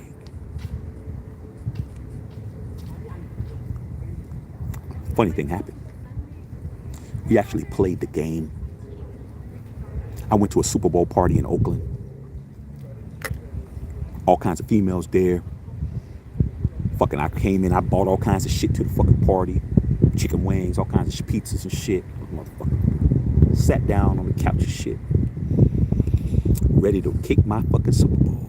And I saw the same guy who I hated, who I didn't fucking believe in, who won me over, who played lights out football all regular season, who played lights out football all playoffs, throw 5 motherfucking interceptions and 3 pick sixes in a fucking Super Bowl. We lose. I'm sitting there. The whole house is quiet because everybody in the Raider fans and the Niner fans was just laughing at us. The next week, Rich Gannon goes to the Pro Bowl in Hawaii, plays out of control, wins the Pro Bowl MVP. The whole fucking year, ball's out of control, and in the biggest game of his life, he throws 5 interceptions and 3 pick sixes. Then after that, when he retires, he talks shit about the Raiders like he won us something. So that's why I can't stand him, bro. The same reason why all these motherfucking Raider fans talk so much shit about Derek Carr. He's with a whole nother team. These guys are still fucking watching the game, rooting against him. Because there was a time when, in 2016, when Derek Carr was a MVP candidate, that they were fucking loving his ass. And he didn't give them anything. So guess what? They can't stand him. Same shit, bro. I don't care. You don't wait till the Super Bowl to play like shit. You could have played like shit any other time. But you wait till the Super Bowl to play like shit. That's why I can't stand him, bro. And I'm never going to like him. Doug Spears. Trevor Durant. Rich Gannon is not good. He was good until it mattered. Okay? Here we go. Rich Gannon got the MVP. You don't get MVP if you're not good. Did he get Super Bowl MVP? Go look at the Super Bowl. The Super Bowl, what year are we in now? 57. Go look in the 57-year Super Bowl and find out who threw 5 interceptions in the Super Bowl. In my lifetime, I've never seen a quarterback throw 4 interceptions in the Super Bowl. I can't even remember somebody throwing 4 picks. This dude threw 3 pick sixes, bro. He gave up 21 points throwing the ball to the other team. Okay. But Tito, way too real. Got good content. Just takes time to build an audience. I'm patient when it comes to the audience because I got you guys. If I didn't have you guys, man, if I don't have you guys, man, this shit would be hard to do. But it ain't hard to do because I'm with you guys. You guys keep me going. I forgot who it was. I think it was Carlos Sanchez, one of the members of the Unfiltered Nation.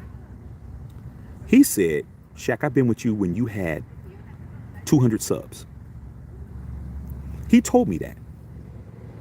I'm like, wow, dog. He's like, bro, I've been with you when you had 200 subs. 200. Not 2,000. 200. So I'm going to keep going, bro. I'm not going nowhere. Okay. Mateo, everyone was hyped off of Epps. I said he's slightly better than Abrams. Some people are going to call it like they see it. Okay. Dr. Van says there's reason. Epps and Peters weren't that good. They're free agents because they weren't that good. Wild Web, NFL doesn't work like they used to. Nope. MMB, Moehrig, act too light-skinned. Bro, don't want to get his jersey dirty. Hey, dude. Tell the light-skinned cat that plays quarterback for the Eagles he's too light-skinned. Jalen Hurts, he light-skinned as hell. He seems to not, the light-skinned curse ain't working on him. Some of these light-skinned cats is balling. Be honest. Trevor Duran, you know how I feel about you guys, man. Love y'all, man. Joseph Lawwell's rolling. Hey, man, it is what it is. Jet! See, I'm on here because of you guys. I'm missing lunch behind you guys. Take care of your boy. I'm missing lunch, dog. My wife and son, they like, hey, man, we ain't waiting for you, dog. Okay. Jed, I would rather have Abrams than Moehrig. Dr. Van, you see they having the Formula One in Vegas. I wanted to go to that, Doc. I wanted to go to that. Ray Gonzalez, what's going on, Big Dog? Thank you for the birthday wishes, bro. Appreciate you, man. Birthday September 20th. My best friend's birthday September 20th, bro. My best friend in the world, his birthday September 20th. My birthday's the 18th. My wife's the 19th. My other homeboy's birthday is the 23rd. Like, there's a whole bunch of us, September babies. We're all over the place. My ex, before I got with my wife, her birthday's September the 8th. Virgo season, bro.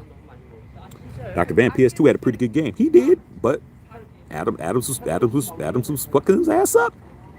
Renfro didn't seem like he's McDaniel's doghouse. Possibly he didn't get no touches. Cocaine's rolling. Cocaine. Turbo. She's a 3-2. Yeah, you're right, bro. I forgot. You're right. Patrick Mahomes got 2. Lost 1. They won 1. They're 3-2. You're right. But who's also 3-2? They're 60%, we're 60%. Right. I forgot. Old Coliseum was a prison yard. Hey, dog, it was. We played like prisoners. See, motherfuckers don't understand, bro. Motherfuckers don't understand. Oakland Coliseum, dog, right behind those of us who understand Oakland. Tito's gonna know what I'm talking about. And see, 213 Rafi, you know what I'm talking about. Behind the Oakland Coliseum is 6ix9ine Mobville. Notorious projects behind there, notorious gangs behind there. 6ix9ine-ville, where the Loonies are from, where Yuckmouth is from. So you guys know Bay Area rap. One way in, one way out. Right behind the Coliseum, bro. Right behind. Don't try to be too fucking cheap when we played in Oakland. Motherfuckers try to park. If you're gonna park outside the Coliseum because they had a $20 parking, you better park in one of those, like they had all those garages. You know how those auto garages and all those places and shit that are right behind BART and all that shit. You better park there, because at least there you're gonna have people that they respect, that you're parking in their shit. They're like, we ain't gonna fuck with Manny and them, man. Manny be fixing my grandmother's car and shit. We ain't gonna bop on them.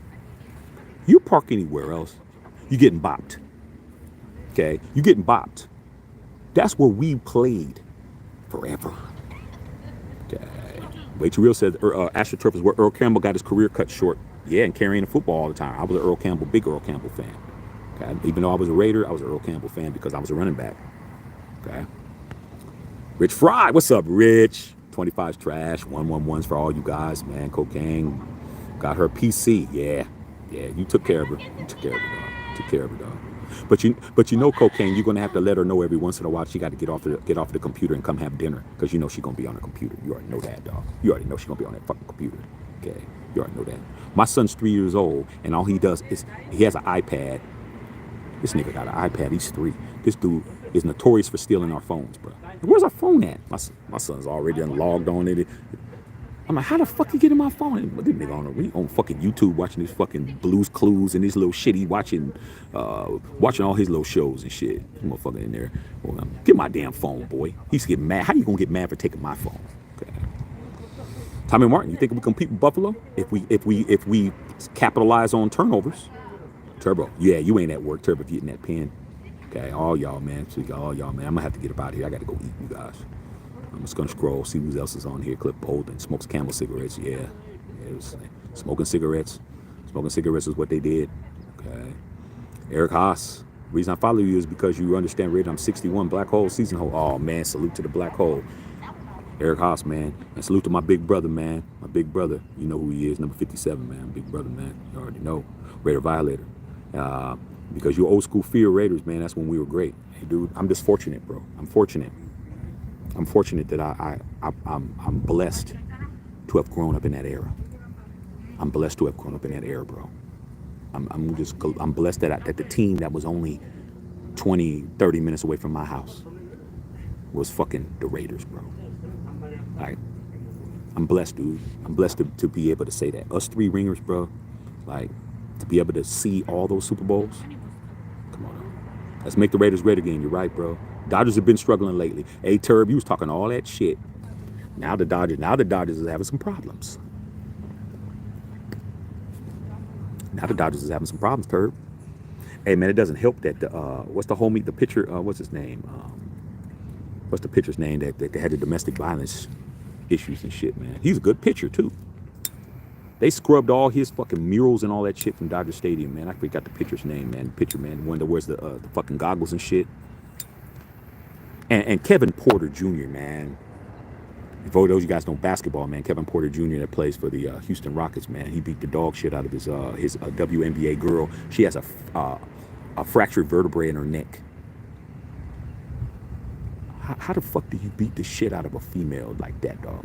Like, if the girl's gonna kill you, then you gotta do what you gotta do. You know what I'm saying? If she got a gun or she got a knife, she's fucking you up, you might have to do enough to get away, man. But when you just beating the dog shit out of a female, dog, like, I don't get it, bro. You can't control a girl, let her go. She gotta go, dog. Let her go. I don't care if your baby mama, your wife, I don't give a fuck. Let her go. Because it ain't gonna bode well for you, bro. You're not gonna look good. Always date up.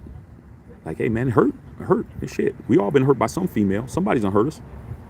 Somebody has. Get better. Be better. Understand you picked her. Understand that's who you picked. Whether she set you up or not. Oh, my boy, man, I got set up with this last baby.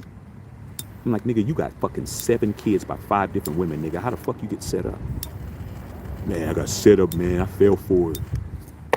You picked her. Man up. Man up, dog. I picked her. I gotta live it down. You ain't gonna die. You ain't gonna die. Some of these women will kill you, though. Be careful. But get the fuck out. She keeps telling you she gonna kill you and you fucking close your eyes. Salute to the late, great Steve McNair. Out of here. You hope Kelly's pushing tonight, Turb? We'll see. Turbo said F the Niners. Dr. Van, Braves are looking tough. Turbo, Cowboys favorite 9.5. E. Haas. I'm watching the game in Baltimore with my Raider jersey on. Hey, man, my wife's from Baltimore, bro. My wife's from West Baltimore. Okay? It's from West Baltimore. The Wire, bruh. Murphy Homes Projects. They don't exist no more. But trust me, I'm in Baltimore every year. This is the first year I haven't been to Baltimore yet. I haven't been to Baltimore this year. Okay? Dr. Van, Turb. Unfortunately, Gruden knew the playbook. They didn't change nothing, bro. Well, they didn't change nothing, though. They ran the same shit. Trevor Durant, JD Martinez is back. I hear you. Mookie Betts is a beast. Hey, Doc, you think our Yankees is gonna get that damn pitcher / home run hitter down there in Anaheim? I'm hoping we get him. Okay. All right, you guys talking about Jokic. Larry Miz with the $10 dono. Thank you, Larry. You always come through. LR2, man, my dog. The LR2 always got my back. Okay, appreciate you, brother. D Bernie. See, man, I'm glad I stayed on. D Bernie's in this motherfucker. The party has just started. But I gotta eat, man. Fuck. Man, my wife takes me, she says, I ain't ordering you shit. I ain't ordering you nothing because you ain't coming back. So my wife done already ordered them food and shit. I'm missing food. Okay. Bernie Moehrig a great cover, free safety, but that's the only thing he can do, it seems. He's good in the box, D. He's good in the box and he's good in the slot. Let's give Moehrig his flowers for what he's good at. But D, Russell Wilson had a quarterback rating of 138.5. That's a perfect quarterback rating. He was 4 for 4 when Moehrig was covering a guy and he targeted him 4 for 4 with a tub.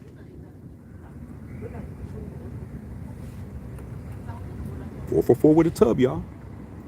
Jamal Murray, talking about Jamal Murray. Oh, shit. Here we go with basketball.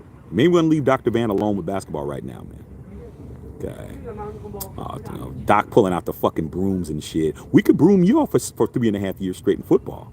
D. Bernie, they decide to part ways with Trevon Moehrig. There's going to be plenty of solid options safety. Okay, let's do what we can do. Hopefully you draft somebody. Right here in LA, bro.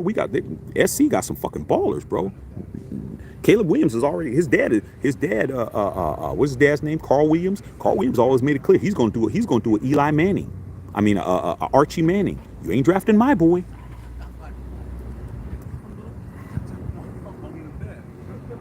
Caleb got another year of eligibility. Caleb be like, fuck it. That NIL deal is sweet. I think he's making $8 million a year. He ain't broke. D. Bernie, Florida State. I got you. Isaac, what's going on? I'm good, Isaac. Thank you, brother. D. Bernie, I like how the refs tried to prevent the Raiders from winning. It's been going on forever, though. We all know the Immaculate Reception was a motherfucker before my time. Immaculate Reception was that was an illegal play. You can't double touch the ball, bro. But they let him have it. Yeah, Julio Reyes. Thank you, Doc. I couldn't remember that dude's name. Why the fuck are these guys just beating the shit out of these women, man? I mean, you got all this money, dog. You can get any woman you want, bro. I could say something, but I need to be. I could say something. I